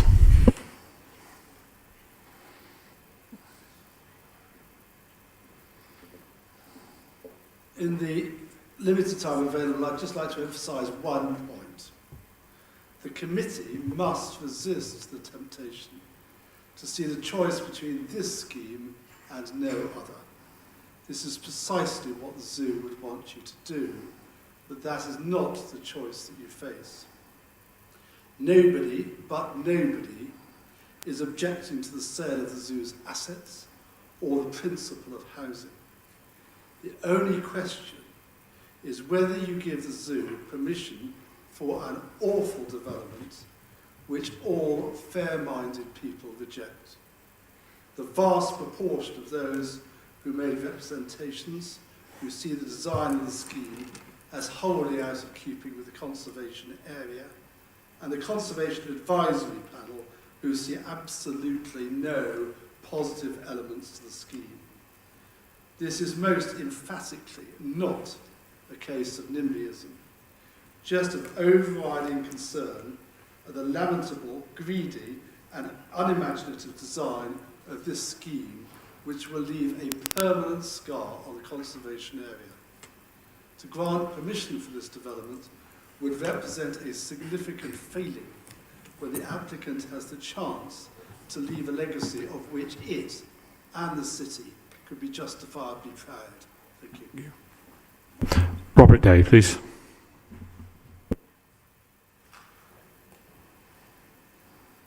Good afternoon. I live at 50 College Road, which will be directly overlooked by the overbearing structure of Block A in the proposed development. The updated daylight and sunlight assessment shows the detrimental impact the building the size of Block A would have on both the quality of life and privacy of those of us residing at 50 College Road, with all rooms showing a reduction in daylight and sunlight and 2 rooms continuing to be below recommended limits. Even after the latest token revisions to the exterior of Block A, it's evident that its overall design still doesn't appear to meet the requirements of BCC's policy DM27 in terms of size, scale and massing, and will cause significant heritage harm to the conservation area. We have significant concerns about the lack of parking provision on the site, the state of the drains at the north end of College Road, and the lack of public amenities, with local GPs and schools already at capacity. For these reasons, I would urge you to refuse planning permission for the development in its current form. The unprecedented level of objections from local residents, make it more than 430 objections compared to a mere 14 comments in support, cannot be understated, and the zoo should be encouraged to come up with an alternate scheme that is more in keeping with the area. Thank you. Thank you. Glenn Thompson, please.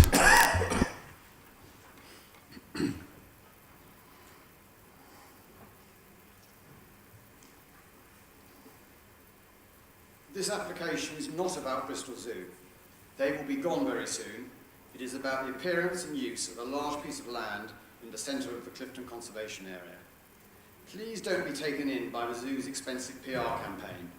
The zoo will leave with tens of millions of pounds whatever.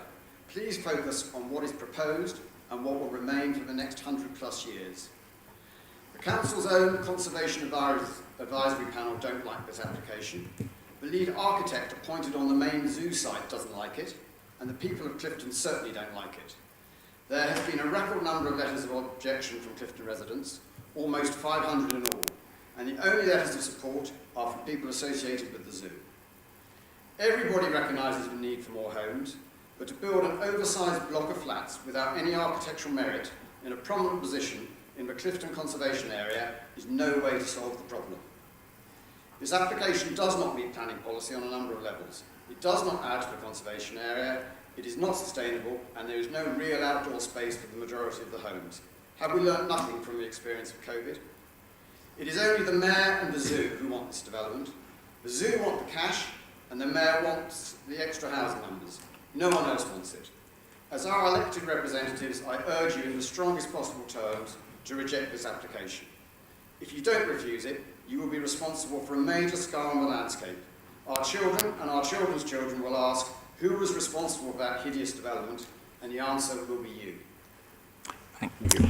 Councillor Paul O'Rourke, please.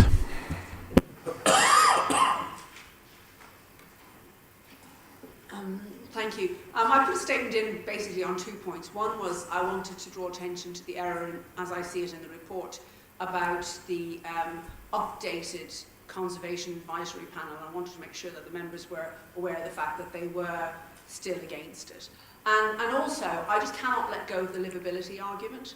I just don't think that we should be building communities where, in the first instance, it's what other people have said, that there isn't enough private outdoor space. I think we shouldn't have single aspect views, especially with them facing south. I mean, it's been proposed that this is a positive thing, but when you read the heat report, by 2080, there are going to have to be mitigations put in order for people to be able to endure heat with south or southwesterly facing.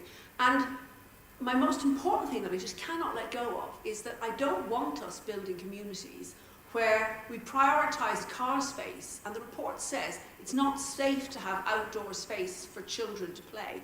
We want children to be able to grow up with some independence.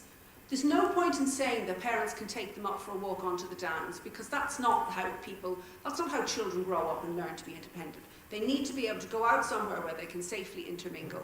And I am appalled that we are thinking that we would prioritise cars. What we should be giving them is 15 spaces for shared car use. That's progressive, that's modern, and pays car parking spaces and permits for people who need cars if they've got disabilities. Can I draw you to a close? I'm finished. Yes, but with respect, Lord Mayor, you have the same 1 minute that everyone else has. And as you reminded me last Tuesday, indeed, one, absolutely. Councillor Katie Grant, please.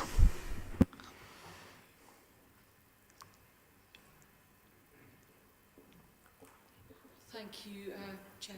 Yeah, so I want to say that alongside Paula as a ward councillor, we have been exposed to an absolutely enormous number of objections, which you will have all read and seen. There really are an enormous number of people in the ward who have strong positions against this development. So that's where we stand. It's very difficult because I personally wish the zoo well. They've been extremely helpful in providing us councillors with information, super transparent, super available. This is a brownfield site. I have no personal objections to the idea of it being developed for housing. I don't think all of the objections have equal weight, but the one area that I just am very keen to speak about briefly is this business of sustainability. Despite the claims made in the proposal about this greatly reduced and policy compliant CO2 level, emission level, the calculations behind this they're just not enough. I think there isn't enough detail, and this is too important to let go. We've got to understand what the backup is for the claims made in the report around all of the embodied carbon issues and the operational carbon issues. Bristol's operating at the moment with a local set of standards that are completely outdated. Requirements will only get more rigorous here and everywhere else in the country. Since our local plan isn't updated and we're waiting for it to be updated, we've just got to see better reference to national planning policy standards. I don't think the proposal makes sufficient reference to them. I think the point made by Councillor O'Rourke about the heat mitigation requirements coming in 2080 is super concerning, and I don't really think we should just have a conversation about what will come. I think this should be designed in now. And I think that also in a heat on a heat theme, means more shaded... Councillor Grant, I'll have to bring you to a close. Bringing me to a close, meaning a few more words. I just think the zoo have the opportunity to lead the way on this. They're a conservation, ecology and environment organisation. Fine, thank you. Right, Peter Westbury will now introduce the report. I believe Gary Collins wishes to, but Peter, though possibly Gary may be proposing to steal your thunder. In your response, could you address Christopher Jeffries and the Lord Mayor's point about the CPA, please? Gary.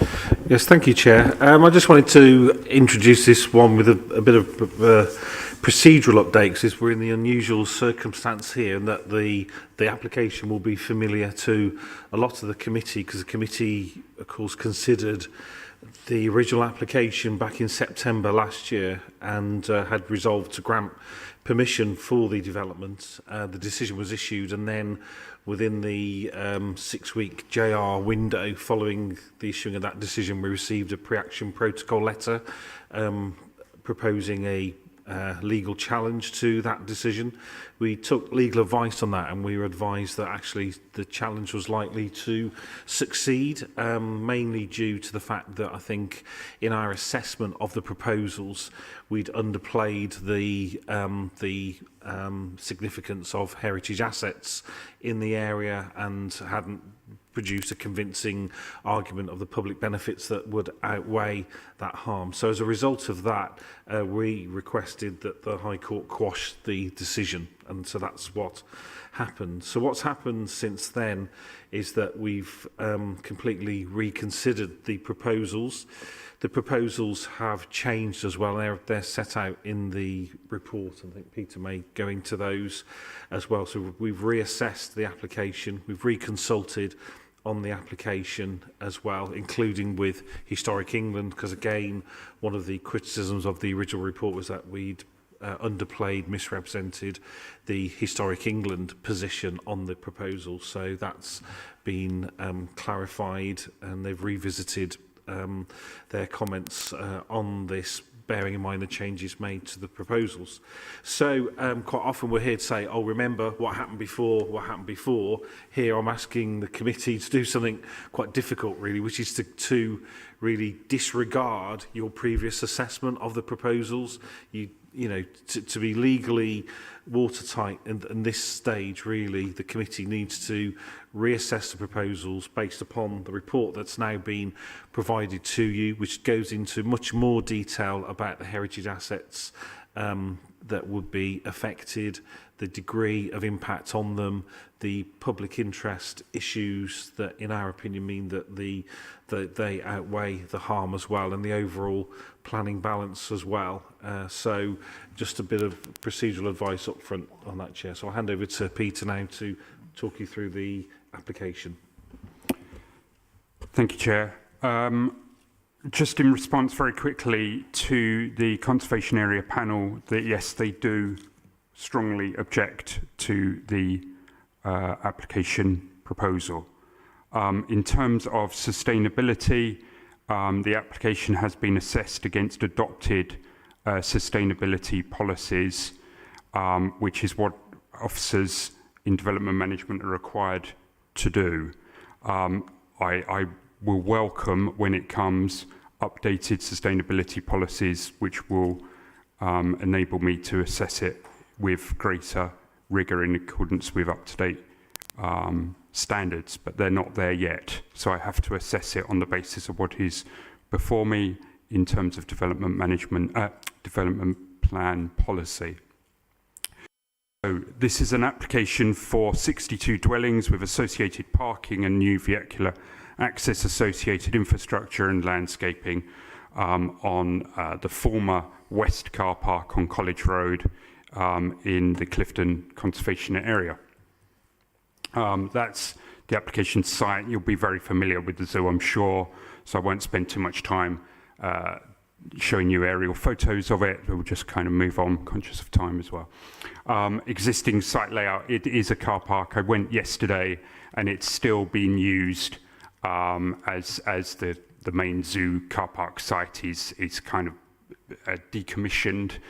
So there are still staff on site and they're using the West car park as their car park. So it's still in use. It's not a site that's fallen into disrepair in any way, but it's worth noting that this is a brownfield site. Revisions have been made, and just to explain what went on, Historic England, and I've set it out in full, you have that within your papers. I don't intend to go through that, read out what they said, but they'd expressed concern about the proposals, and as a result of the concern that they've expressed, it became apparent that the scheme needed to be revised. So when the application was reconsidered, we reconsulted. Subsequent to those, and there have been, I cannot deny, and it's been noted, there have been significant objections to this application proposal. Subsequent to those representations, and indeed further representations from Historic England, the scheme was amended. So what you have here is, it's a kind of before and after, to just give you an idea. This is the scheme which was originally submitted, and this is the scheme as it has been amended, set out below. So just to give you an idea of an illustration, and we take these with a pinch of salt, of course, but nevertheless it gives you an idea of the scale. Just want to be very clear about that.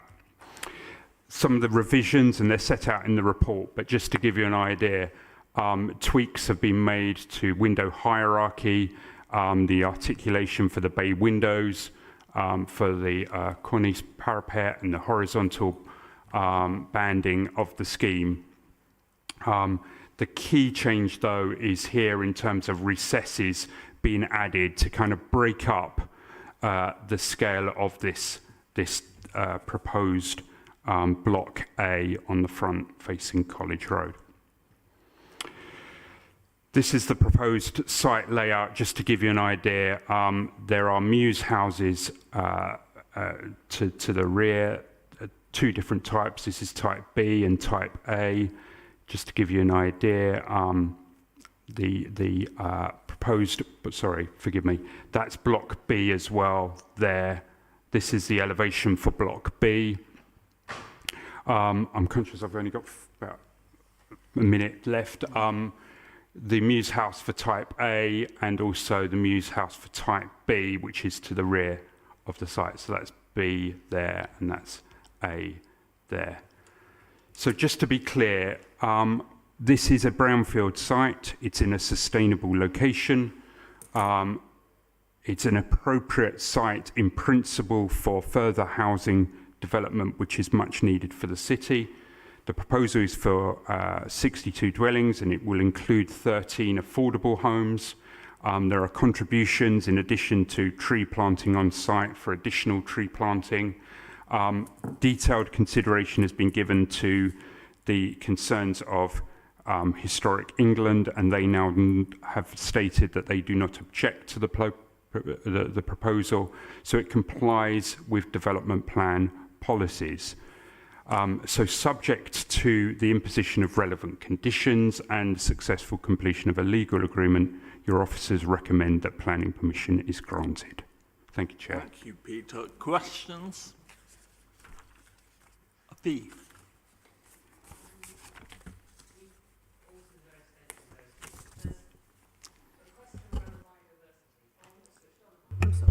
Hello, back again. Biodiversity report. Why isn't there one?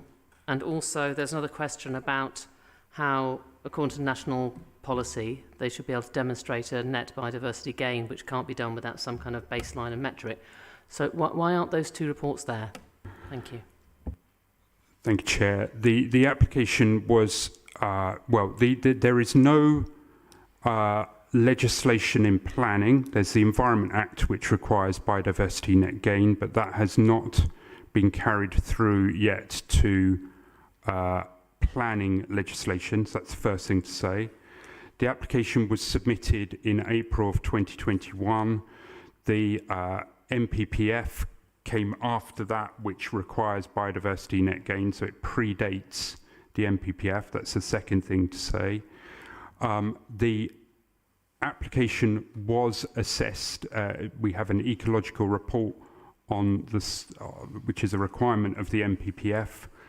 That's been assessed by the council's ecologist, and they raised no objection to the proposal. So biodiversity has not been overlooked in any way. This is a site which has been assessed in terms of biodiversity. Finally, there is a requirement for a landscaping scheme. We have the proposed layout which I showed you, and in addition, there is tree planting on the site. So overall, taking all those things into account, we did not think that there was a requirement for a biodiversity net gain assessment. There's no guidance actually yet that's been set at a national level for how to do that anyway. So we await. And the last thing, very last thing to say on biodiversity net gain is that the Environment Act says it's not been introduced at the moment until November 2023. Thank you. Tom. I'd just like to clarify for my own benefit. So we are not looking at this as a new application. So any changes to the MPPF that have come in since the original application are irrelevant. Is that what you're saying? Or is this a new application, or is this, you know, do we take the date of the old application? No, the key date is the date of decision. So it's whatever's in play today. What Peter set out is that we're having an ongoing debate with stakeholders about biodiversity net gain, because there's been consultation on biodiversity net gain, there's been technical things circulated like metrics and things like that, all to gear up the whole system to deliver biodiversity net gain in a measurable way from, we understand, November next year, when the legislation will be enacted. So until then, we're not in a position to require the 10% that is foreseen through the Environment Act. So that isn't in play at the moment. But what is material, though, are ecological issues. Biodiversity, as a general thing, is material to planning decisions going forward. But what we're not in a position of doing at the moment is reporting to you. So in a year's time, we'll, you know, if the legislation does what it says it's going to do, we'll be saying, well, the applicants claim this level of biodiversity net gain, this has been assessed, and we can tell you that it is above the 10%, because that will be a legal requirement. So that's in 12 months' time or something like that, but we're not in that place at the moment. Ed? Could I ask exactly the same question, but about the sustainability calculations? The sustainability calculations have been assessed on the basis of adopted plan policy. So it's slightly different in terms of biodiversity net gain and legislation. We've assessed it against our adopted core strategy and our adopted development management policies, and we, as officers, are stating that it complies with those adopted policies. And is it true or not that the national policy framework has moved on since that time? It is true. And is that not then something that we need to consider? The policy framework has moved on, but I must assess it primarily against adopted policy. Does it comply with adopted policy? That's section 38.6 of the Main Planning Act, and that's where I must start. And then the second question raised in some of the objections was that it's less than transparent the way the calculations have been carried out. I'm not. I mean, the reports that were submitted. I'm not sure how to respond to that. There's nothing been hidden in any shape or form. I'm not sure where the comments about not being transparent come from. I don't think that's correct. I think that the reports are there. If there is anything specific within the reports that is considered to be inaccurate, then that needs to be raised. I did not see it. If that's what's been said, then we need to address that. But it's not. There's been no lack of transparency. Could I just? The other thing in there was there was a comment from one of the officers about the air source heat pumps, and it says this is not something that can be where they're going to be located, how they're going to be located in order to protect amenity effectively. And it says this is not something that they consider can be conditioned afterwards, but your report says that this can be conditioned afterwards. I'd just like to clear up that, please. The advice I've received is that it can be conditioned and that it can be done. If it's found that the condition can't be discharged, then that would require an amendment to the scheme. But the advice I've received is that it can, and that's why I've included that. There is a condition requiring that those details are submitted. Can I pick up on one other? Yeah.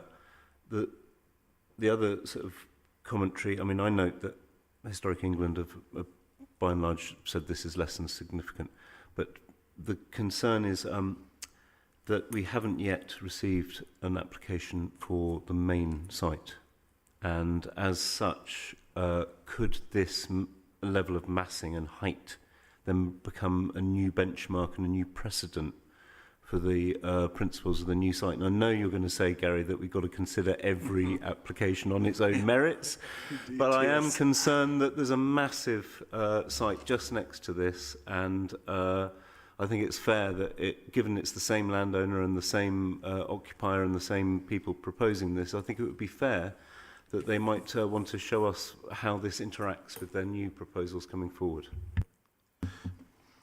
So the application on the main zoo site is in. We're considering and we're consulting on revised plans at the moment. So that's there as a matter of public record in terms of what's currently proposed there and what's currently proposed on this site, really. Yes, you've stolen my thunder. Each case has to be considered on its individual merits, and to a degree that any positive decision on this application will be material to the consideration of that application, but not hugely, I don't think, because on this side of the main zoo application, I think the buildings are being retained, so it's not as if there's like a mirror vacant car park site. So on one side we accept development of this scale, and so it might be natural to expect exactly the same across the road. I think it's dealing with the relationship between the existing developments there. I think it's the pavilion building, which is locally listed and referred to in the report, and this development. So yeah, decisions made in the vicinity of sites can be material, but I think there on the main zoo site there are so many more site-specific constraints that will guide, a future committee as to whether the scheme there is acceptable or not. So, yeah, I'd have to say, yeah, will be material, but not of any significant weight, not in my opinion. Tom. Thank you. I'm curious about the requirement to design in renewables from the very start with these sorts of applications. And obviously there's been a choice made about the orientation of the roofs, which means the solar PV isn't as effective as it could be. Is the reason for that, on sort of heritage and conservation grounds? And I'm curious to know how that sits with the other objections being around the scale and massing, and why one might be willing to take out solar PV on the grounds of conservation but also have such big scale and massing. Thank you, Chair. I think it's a case of this is a classic case of trying to balance all these issues as best we can. We can't please everyone with this scheme. So the position of the PV panels is a reflection of heritage, as you say, and taking that into account. It's trying to weigh up all these different issues. In terms of scale and massing, it's your officer's opinion that it is an appropriate scale for this site. I'm completely aware, I've read hundreds of objections to it, but I feel that there are not grounds to refuse it on design, on scale and massing, and therefore I'm bringing this recommendation before you. That's where I'm at on it. I've tried to balance all these issues that have been raised. Can I, Philippa? Yes, thanks so much. It's all really helpful. I just had a question about one of the comments, which is from the Bristol Tree Forum, disagreeing with the number of replacement trees needed. I think they're saying there should be 30 more trees planted elsewhere. Could you comment on that? Are they correct? Are you correct? Or thank you. I think I'm correct. I'm bound to say that. Kind of like the Bristol Tree Forum will disagree. I think we have a scheme which includes replacement tree planting on site, together with, and you'll see there, a sum of money for in substitution, because we can't get to the replacement tree standard on site, and that's how we deal with that. So that's with advice from my tree officer, that's the conclusion that we've reached. But the tree forum disagree with me. Can I therefore propose we move to the debate? Sorry, Pete, did I see your hand? I'm afraid you did. I'm sorry. I'll try and be brief. Scale and massing. I mean, that's one of the issues which has come up time and time again, as you point out in the letters. But you are confident that this can't be, we can't reject this application on the scale and massing thing. What can you, again, words of one syllable or less, explain to us why? Because it looks pretty big to me and pretty chunky. But yes. I have to be really careful not to enter into the debate. I do not think that there are grounds for recommending refusal on the basis of scale and massing for this proposal. I balanced the various issues that have been explored here, and that's set out within my report, and that's the conclusion that I've reached, and that's why we bring it to committee. I'm an officer, and you know, you to put bluntly, you guys make the decision. If you disagree with me, that is perfectly legitimate, and here we are. But I can only give the advice as I see it. But essentially, that is a sort of on balance rather than a straight. And you can stop chuckling as well. Thanks. I think we can now move to the debate. If I kick off, obviously I will restrict my comments to valid and material planning considerations, but I feel it would be remiss to allow this chance to pass without thanking Bristol Zoo and its staff for giving Bristol 1.5 centuries of incredible experience and incredibly offer. Clearly, they chose, in the light of new present standards and opportunities, to relocate. We wish them well. And although they may be narrowly within the North Somerset boundary, I still consider them very much Bristol Zoo, and I'm sure they will act in that way. Turning to this application, the first issue, as you know, I tend to think first about land use, and it's clear this is a brownfield site, a car park no less, and we have a proposal for housing which is sustainable and I believe meets Bristolians' needs. Moreover, we actually have a policy-compliant commitment to 20% affordable housing, which is good, excellent indeed. There's nothing in the report which persuades me there is material harm to neighbours' residential amenity. We are then really talking about urban design and related matters. Now, one gentleman said earlier, all fair-minded people will oppose this application. I personally don't think it's quite that simple. Members may recall I've quoted the words of former Labour councillor Ollie Mead before, referring to an architect's claim that the scheme was attractive. He said, in his normal comical way, well, I may wear a tutu, but that doesn't make me a ballet dancer. And with respect, it is, as the case officer has said, down to our deliberation.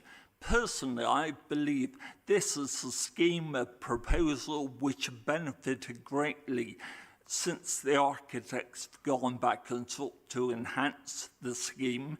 I believe not only does the proposal not do harm to the character of the conservation area, I believe it maintains the character, and I believe that's important too. The fact it's going to add additional trees, etc., it's not going to be do harm by scale over bulkiness. It's got to be a positive. And to me, actually, I'm aware the Lord Mayor's made a plea about livability, and obviously we are considering this particular application. But early in the new year, we'll consider one from the same applicant just across the road of College Road for the Zoo Garden site. And obviously, we'll have to consider that then in those times, of course. But there's considerable public open space left, significant. So if we're talking about exercise, livability, kids being able to play, I believe that's going to be met by that requirement and what I've seen of the proposal. So overwhelmingly, I'm in favour of this application and will be voting that way later. John. Yeah, I'm in favour of the application. I actually think it looks quite nice. I just want to take this opportunity to make 2 quick points to applicants. Firstly, it doesn't matter how much you need the money or how nice a company you are. That isn't a planning consideration for me. And secondly, what are almost aggressive emails saying that it's all on us and it's all going to be our fault if we vote for something also doesn't help in the decision-making process. But on the merits of this application, I'll be voting for it. Councillor Hume. Thank you. I mean, clearly the scheme is not perfect. No scheme is, and we'd all like to have sort of more space for children to play, definitely, maximum sustainability, biodiversity. But it's a brownfield site. It's policy compliant, as far as we can tell. There's a really urgent need for housing. I have emails all the time of people in desperate need for proper housing, and this will go a small way to alleviating that issue. And Bristol's it's like one of the biggest, fastest growing cities in the country, and we do really need the housing. And personally, I mean, beauty's in the eye of the beholder. I think actually it looks quite attractive. That road as it is, that particular road, that bit of road as it is, isn't particularly beautiful at the moment. And I really don't think this will harm that. It might even enhance it. Thanks. Paul. Thank you, Chair. I'm going to echo most of what's been said already. There's been concerns raised about biodiversity, but it is a car park. They're going to build bird and bat boxes, insect hotels, green roofs, living walls. They're going to replant trees. I'm dealing with this application on the merits purely on its own. Further development of the zoo site isn't relevant to this, and the previous applications isn't relevant to this. Air source heat pumps, connection to the heat network. The fact that I would imagine, although I could be wrong, there's a lack of affordable housing in Clifton, and it would be nice for social tenants to be able to have the same amenities as those residents that live there already. Historic England have said that they've no objections to the application on heritage grounds. There's nearby public transport, and I'm going to be supporting it. Ed.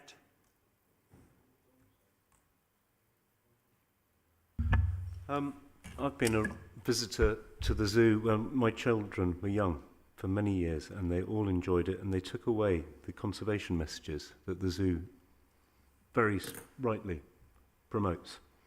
And I think it's probably one of the reasons why they are all as green as I am. And we are looking at the balance probability here. I'm disappointed that the zoo has brought forward something with a very minimal biodiversity net gain, and I would have liked to have seen such a charity. I know that it's not material, the reputation of the applicant, but I'd have liked to have seen such a charity bring forward something which really demonstrates the very top end of biodiversity net gain and sustainability, because I don't think the two can be separated. I'm quite concerned that we're letting something through which we know won't be suitable in 2080, which is not very far away, and the embodied carbon in buildings like this is going to be very high, and something that we increasingly get worried about as we start retrofitting our city. And I'm very disappointed in this council allowing a lot of trees to be felled, mature trees, because I see other councils really sending out a very strong message that we build around mature trees and take those into consideration when we're designing from the very outset our buildings. However, looking at the conservation issues, I don't believe this enhances the conservation area at all. But I don't think it. I have to go on the expert opinion of people like Historic England and recognise that we're looking at the balance, and on the balance of the housing need and the affordability need, it's with regret that I'll be supporting this application. Tom. Thanks, Chair. Yeah, I think for me, clearly, I support bringing this site into use as housing. I think there's been a number of legitimate concerns raised around parking, for one, which I actually agree with the ward councillor that this is really a missed opportunity for less parking on site and more provision of recreational space, which may have even supported further densification and affordable housing. I do think it's a missed opportunity in general for the zoo to leave a genuinely, conservation-focused legacy, but given the acute housing need in the city, I am on balance minded to vote for it. Fee. Right, it's probably going to be a futile gesture. There's a lot going for this scheme. I really think it's brilliant there's affordable homes in it, hurrah, but I'm on the side of the Conservation Advisory Panel. I just don't think it enhances the area. I just cannot see how it works in a conservation area of this type, so I'll be voting against purely on principle because it's obviously going to pass. There we go. Andrew? Yeah, so I have been accused of being a NIMBY on Twitter for my previous stance, but I don't think that will be the case. I live 5 miles away, by the way, so I don't think I'm a NIMBY.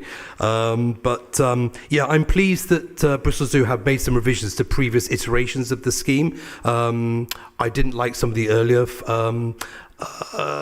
proposals that were brought forward, but I do like. I accept the fact they've made some changes, although quite minimal changes, and I note that Historic England have said it's less than substantial harm, and I go along with that view as well. I agree with what Ed and Tom has said, but I think on balance, I will be supporting this scheme.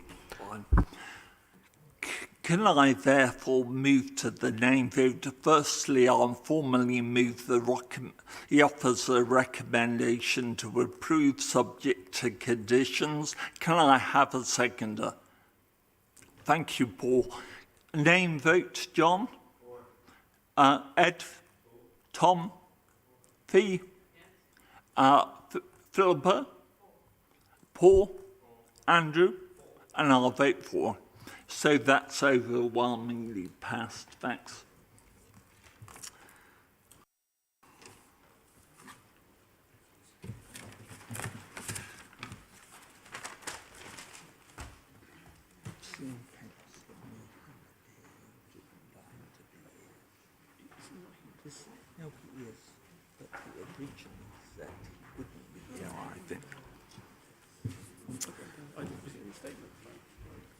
Well, no, but I must have got it from the statement. Yeah. So we've got two. I don't have that in seconds. So we've got two people. Chair. Yep. Is it possible at all to have a 5-minute comfort break? By all means, Thank you. We're moving on to the next item, so we'll recommence at 4:45. Yeah, I'm sorry. I was going to say these two, I put them in the second. They came in late. So it's the applicant agent, I think. So I'll call them separately. Well, First they've Sykes, got one choice, so let's say we've got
I'll invite the clerk to actually call the public forum. For this next demo, we have Fergus Sykes and Ben Wrightson.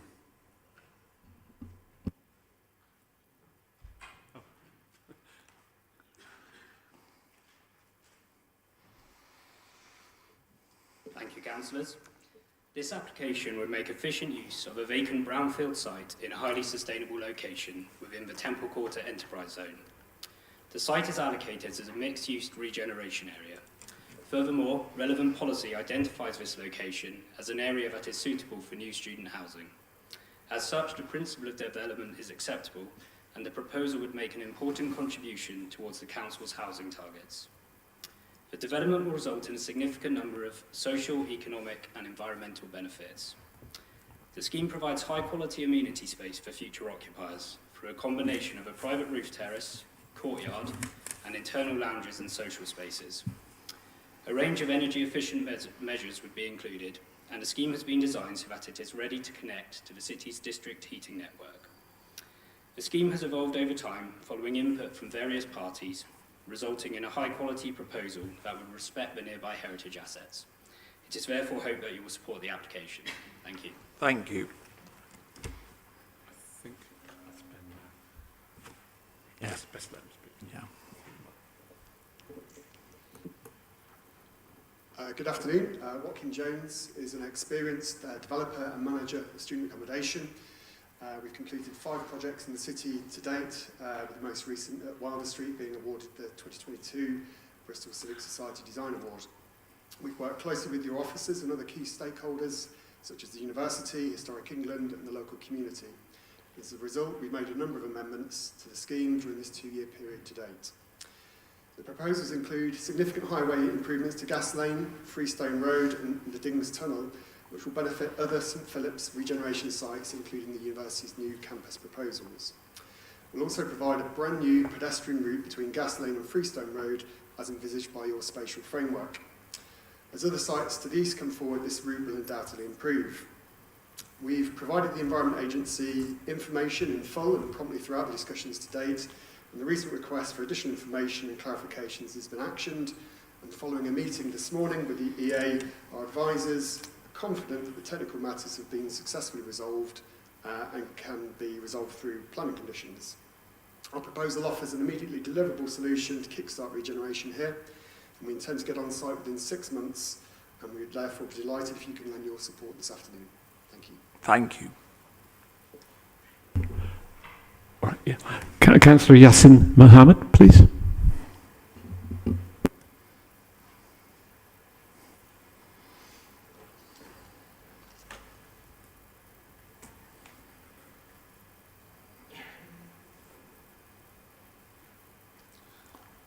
Thank you, Chair and distinguished councillors and guests. As a local councillor Lawrence Ward, my name is Councillor Yassin Mahmoud. I'm supporting this project. As you know, the site this application is huge potential to help revitalize and rejuvenate the area, which is currently hugely underused and neglected the area, and also to make good use of unsightly and sustainable location. Comments that I have received from residents and local businesses are supportive on the scheme, and I'm sure that the new student population would enhance the vitality and viability of this area. And as you know, this location is just adjacent to the proposed major new campus development plan from the University of Bristol, and is well suited to providing high quality student accommodation to meet this new demand social economic benefits for the local businesses and residents. I'm happy to see the applicant has engaged with the local community and worked closely with the council officers over the last 2 years to address their concerns. It's also welcome to see the numerous sustainability measures proposed with the scheme, being car-free, high energy efficient, benefiting from the district heating network and achieving excellent standard. I am strongly in support of this application. I hope you will agree, all of you, with the officer's recommendation, also support with this scheme. Thank you. Thank you. I'll move to the case officer now. Susanna, you've got 5 minutes. Thank you, Chair. Is everyone able to hear me okay? Okay. Afternoon, everyone. Just to note on the presentation, I've just flipped around the order of two of the slides, just because it flowed easier. So slide on your presentation is different, just the first two are in a different order. So this application relates to a site of 0.28 hectares located in the city centre and in the central area and in the Temple Quarter Enterprise Zone. It's also located partially within flood zones 2 and 3, and it's in the Silthorne Lane Conservation Area, and there's a number of listed buildings in the vicinity. The application seeks permission to demolish the industrial buildings on the site and create a purpose-built student accommodation block with 260 bed spaces and 230 square metres of commercial floor space at ground floor level. The recommendations for approval, although it should be noted that the Environment Agency are yet to formally remove their objection. Therefore, as stated on the amendment sheet, officers are seeking delegated authority to work through the Environment Agency issue and to work on the conditions as well and on the Section 106 agreement. There'll also be new conditions in addition to those on the agenda on BREEAM, the student management plan and the flood escape route. This slide shows the closest listed buildings to the site. The Grade 2 star listed St Vincent's Works on the corner of Gas Lane and Kingsland Road, and the Grade 2 listed Gasworks wall opposite the site. We've received 5 comments, 3 in support, and then the 2 objections that raised concerns about impact on heritage assets and massing. They were made before the later amendments were made to the application, and officers consider that the amendments largely overcome the objections. Members' attention is also drawn to the Historic England comments on the amendment sheet. They do retain concerns, although no formal objection, but they do state that they consider the revised proposals to alleviate the harm to a certain degree on the listed buildings settings. Moving on to these slides, this just shows how the scheme's evolved over the course of the application. It's been in with officers since 2020, as first as a pre-application inquiry. It's evolved now to the stage where officers are in a position to support it, with a number of amendments having been made, mainly in the form of reduced massing and improvements to the public realm. These are seen to outweigh the concerns over the provision of amenity space within the scheme and in the surrounding area. And you can see the top image here is just how it was first submitted, and then quite reduced height from the Dings Park on the image below. This is, you won't be able to read everything on this slide, but it was just a useful slide to show where the reductions have been made over the course of the application. And again, on this side, from left to right, shows how the scheme's evolved. You can see St Vincent's Works, the listed building, Grade 2 star listed building, just at the other end of Gas Lane, which is viewpoint 1, as Historic England have mentioned in their comments. It's, as you can see, the revised massing does alleviate the harm to the setting of this listed building. The public realm would be provided around the site in the form of a setback included on Gas Lane, as you can see, building steps back from the red line, as well as a colonnaded route at ground floor level along Freestone Passage, which would enable a new pedestrian route to be opened up, as well as facilitate some opportunities for public art. Officers consider that the scheme now better addresses the neighbouring site to the east than the previous submission, and includes directional windows on the elevation closest to the site boundary. You can see the top picture here is the existing view along Gas Lane, this time looking west towards Temple Meads. The lower picture is an earlier iteration of the scheme, which has more windows and is taller on this boundary side. And then the larger picture is the current proposal, which is seen to be a lot better in that regard. This is the 4th floor plan, so just showing a typical layout of the accommodation. The university have supported the mix and the type of accommodation that's been provided. Just a couple of quick highways slides. This shows the highways improvements that would be proposed to Freestone Road. On this one, it's important to note this yellow route here would be provided as a dry escape route for the flooding escape. So that would be delivered as part of the highways works, which would be implemented by the developer. And this, again, highways arrangement for gas lane, including a new crossing and a loading bay. They're all set out in the committee report. And just finally, this slide just shows a couple of pictures of the Dings tunnel. I think it's been cleared recently, so it doesn't look exactly like that, but just to give you an idea of what the area is like. And that's it for me, but I've got some more slides if any are needed during the discussion. So. Thank you, Suzanne. Any questions? Philippa. Thank you. I've just got a couple of questions which are to do with the people living there. So one is about the roof terrace, and assuming that will be very safe, because there's a lot of potential for disaster with the roof terrace, and also about the security as well, whether there'll be a proper sort of security system to keep the students safe inside. And I've got one other question after that. Yeah, there'd be a balustrade around the roof terrace, and the developer would be, I think for student developments in general, the security is a high priority, so that there are security measures such as controlled entrances into the building.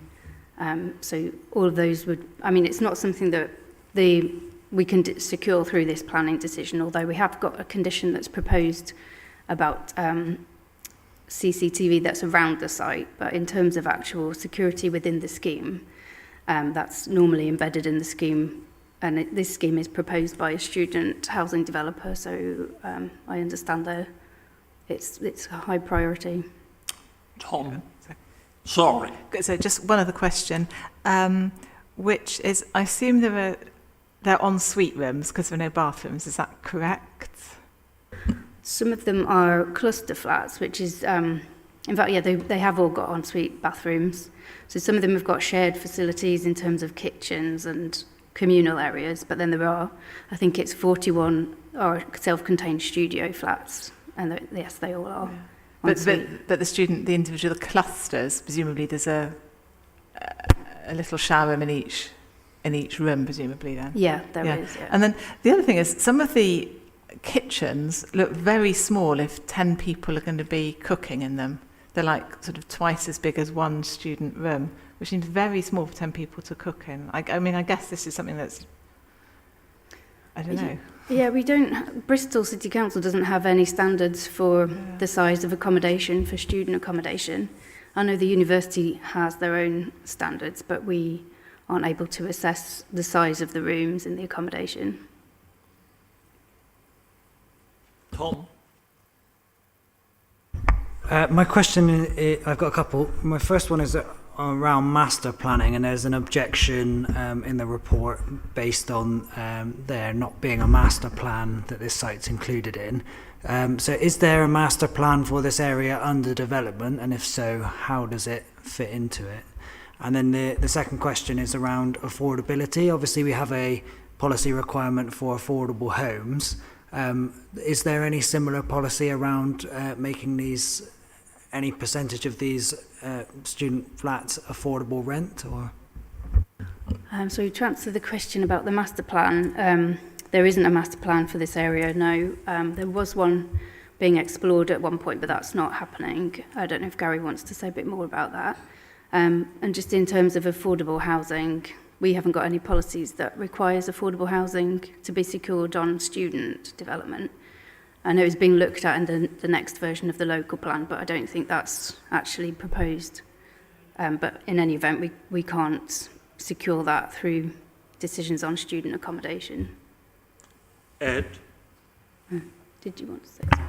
So one of the things it talks about in here is needing to reduce overspill parking in neighbouring areas. Sorry, Chair, parking again. Actually, I'd like to start by saying I thought this was an excellent report, very easy to read and really well presented. So thank you, because I think it's one of the best reports we've looked at today. So congratulations on that. Well, I thought it was very easy, well structured, easy to read, and I think you should be commended for that. So it talks about overspill parking in neighbourhood areas, but when it actually talks about section 106, it talks about tidying up the parking immediately outside on Gas Lane and Freestone Lane, and then and I think it actually uses the word limited proposals to tidy up a bit of parking. Is there anything we can do to condition any form of further parking controls? I believe the university is actually making a contribution to residents' parking on a per bed scheme, and I'd have thought that that would be something that we would ask anyone putting in student accommodation. If we were asking the university to do that on a per bed scheme, then why aren't we doing that for all the other developers? I think this scheme is proposed to be car free anyway, so the students wouldn't be having. Well, that's cars. exactly the point, though, isn't it? Is that we need then to restrict parking. But then we normally restrict it by not imposing, but including an advice note on the decision to for any controlled parking zones that are in place to restrict the neighbours.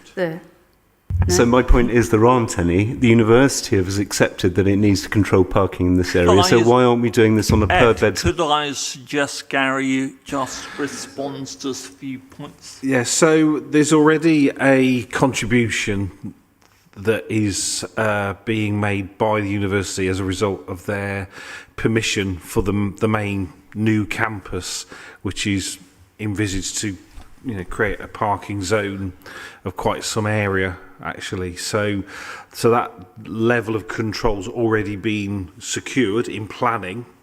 We feel then there isn't a need to then incrementally add to that with the student accommodation, because the general impact of a university campus has already been factored in to that section 106. So that's already been completed. Was I'm on the mic? Shall I just answer the master planning point as well?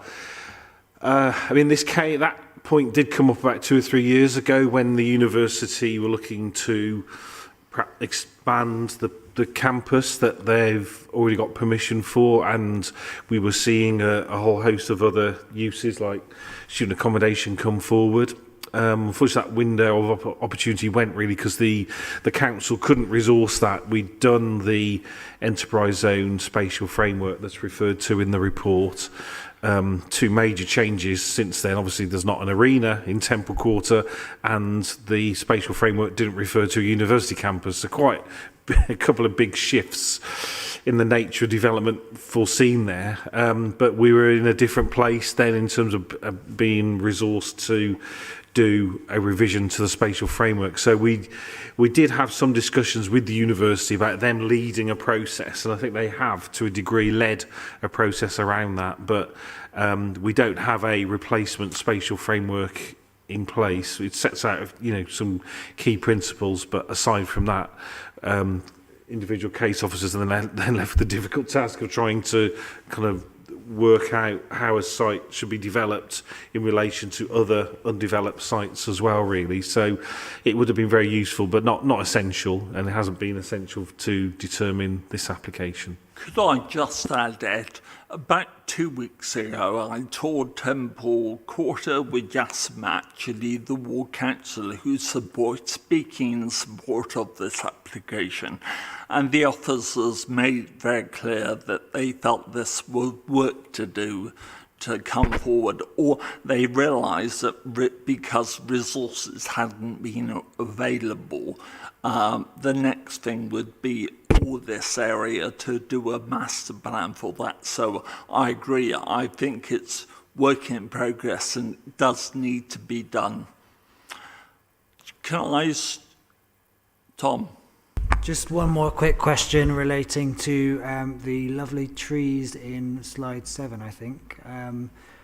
The interior of that courtyard presumably is going to be pretty dark because it's surrounded by all sides of building.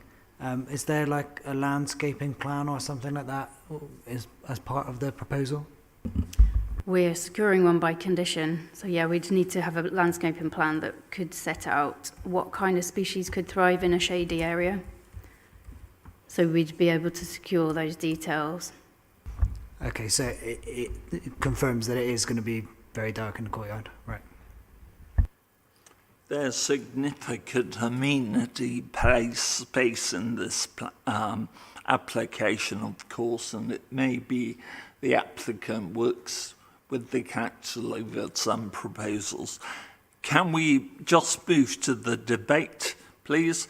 Hopefully, I'm saying it may be a plaintive plea, there won't be quite as much heat as over this as the last two debates.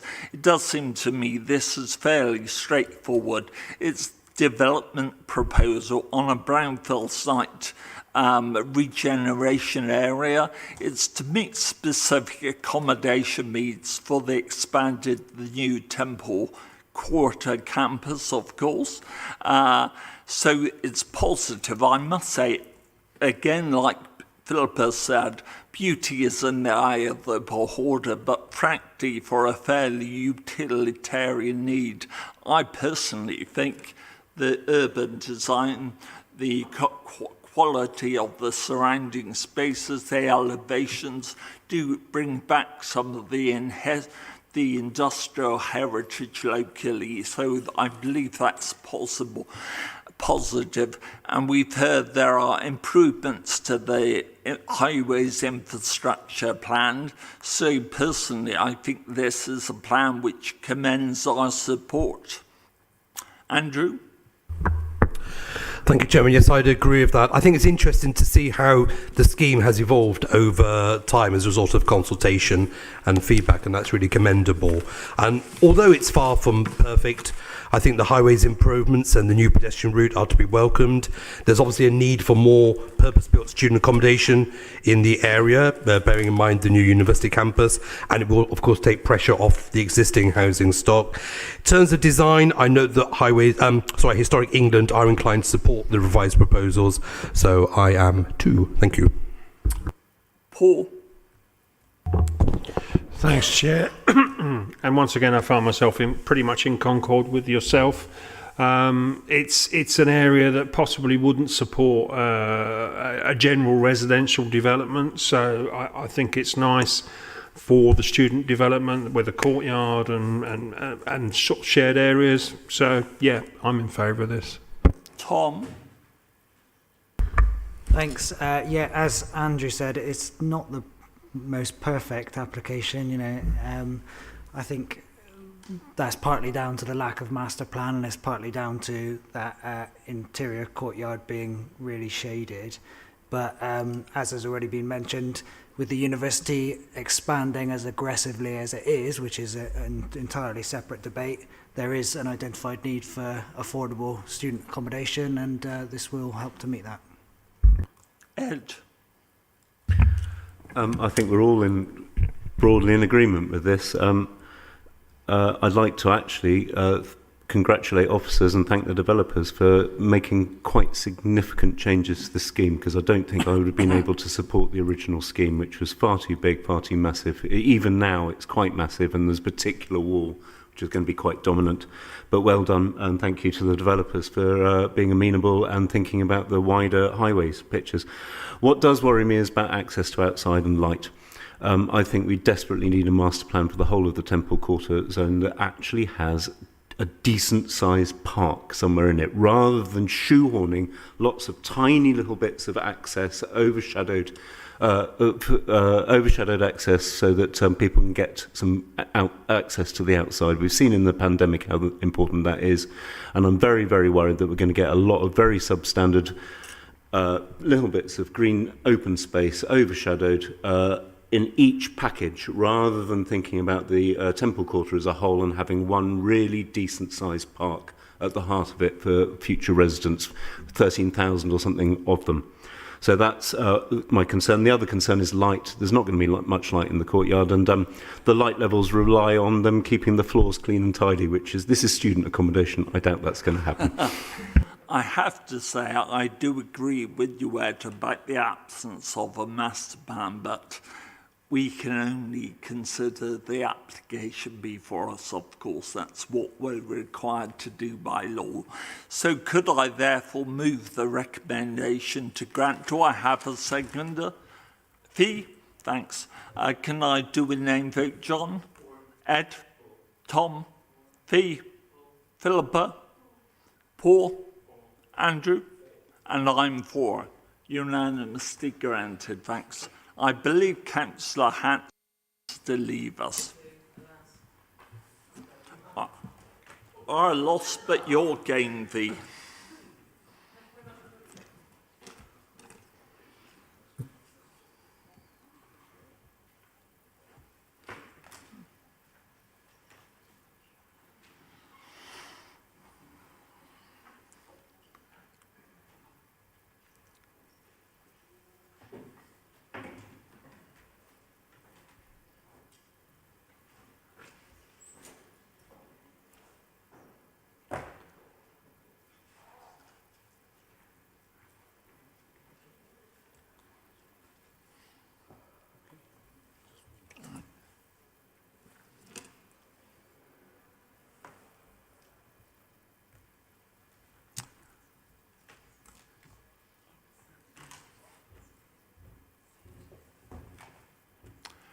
Right, our last application is West Street. Do we have public forum? We have one. John Cocking, please.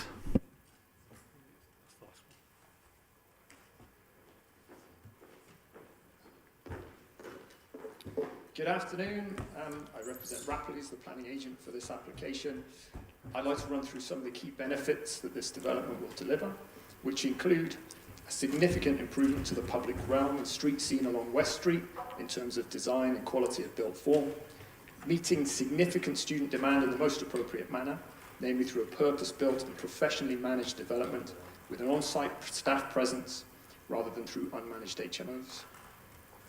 Increased footfall and spending in local shops and businesses, biodiversity enhancements by way of a new garden and green wall, energy efficiency measures and renewables that will exceed policy expectations, a flexible office unit and student management office at ground floor level, which will increase activity and surveillance to West Street. The proposal accords with the Council's planning policies, has the support of the Labour Ward Councillor, Mark Bradshaw, and has been recommended for approval by officers. We therefore respectfully request that members vote to approve the application. Thank you. Thank you. Yeah. Matthew? All right.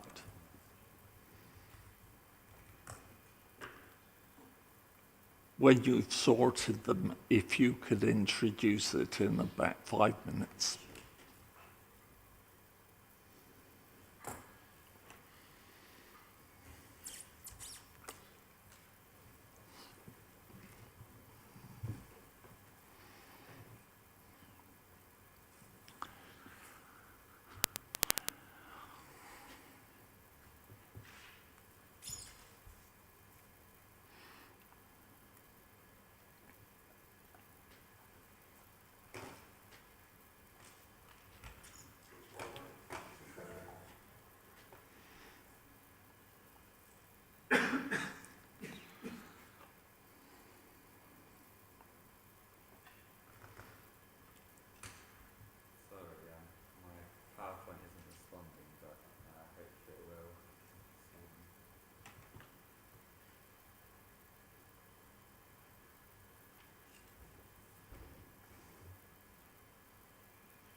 Does that look capable?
it's this guy.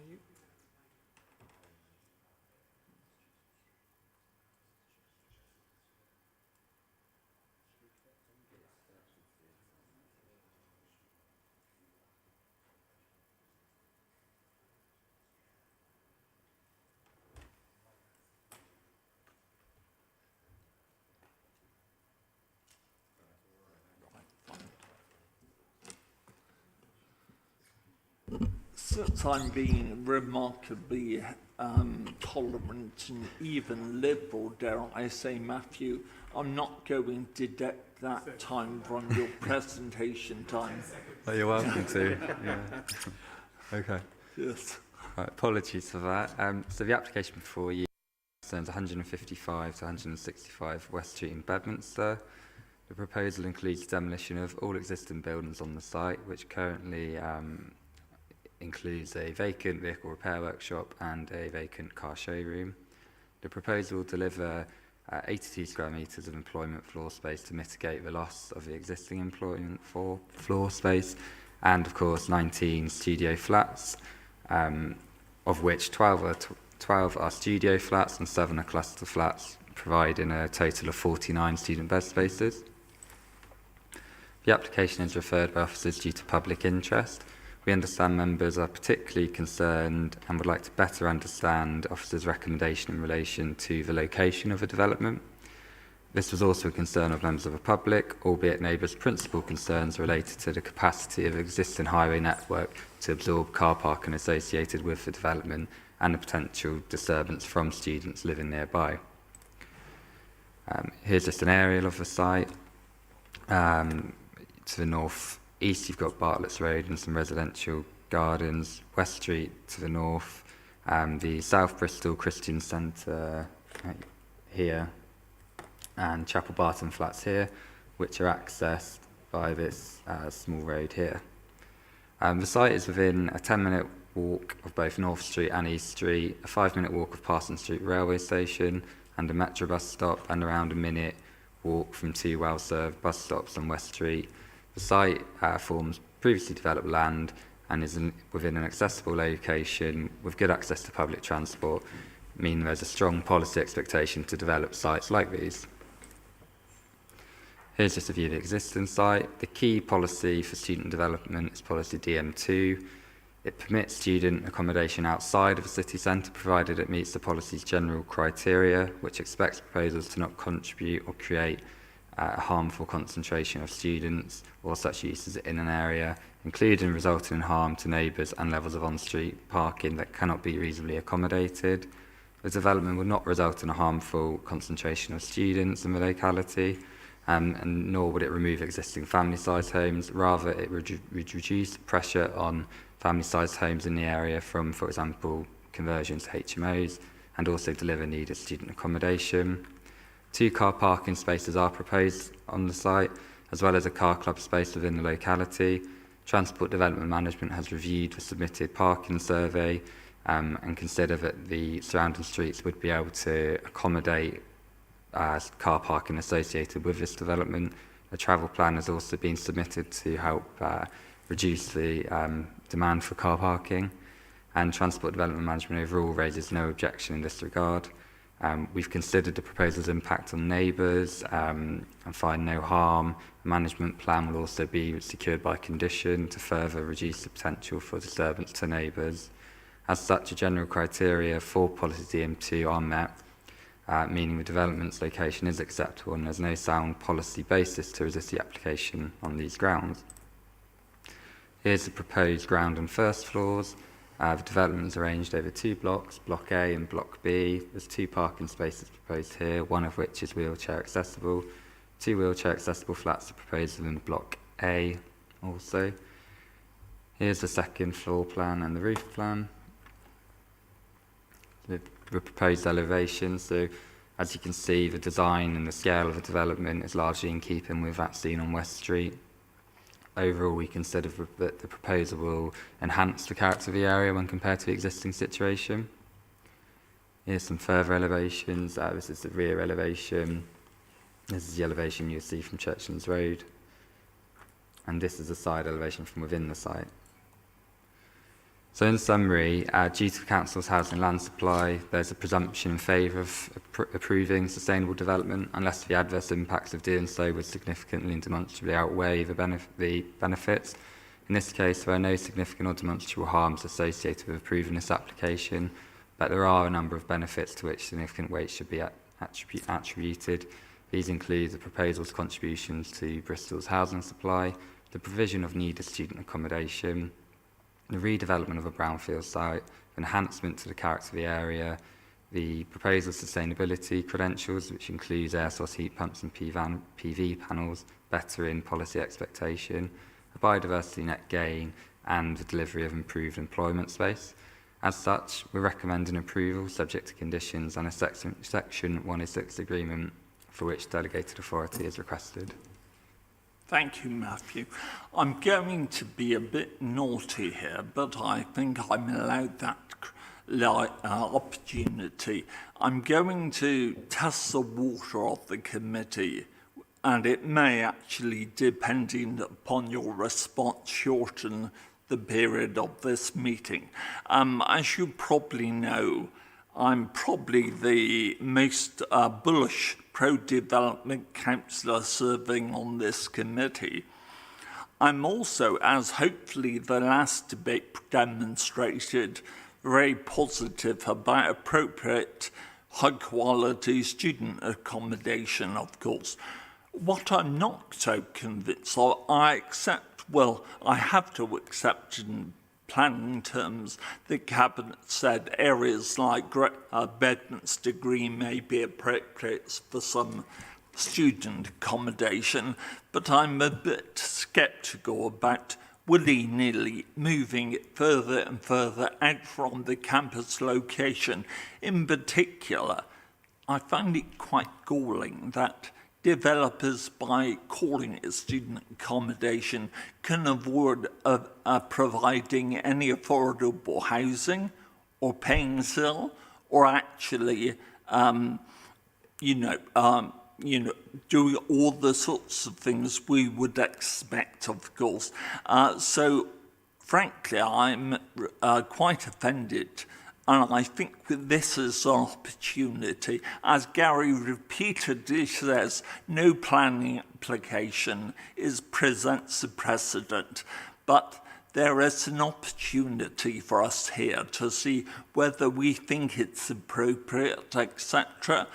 I would also say, as well as still the affordable housing grants, another thing which offends me is we know any dwellings, if we deem it for that use granted, will not pay council tax, so we have no income as a city council.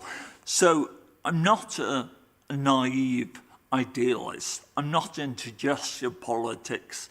I'm certainly not a starry-eyed idealist. I'm a hardened pragmatist, and I genuinely don't know whether this would be something which officers could re-examine in their report and say, we strongly believe it's suitable even here at the south of West Street for student housing, and to come back. If that's the case, I'm not going to vote to lose something at appeal.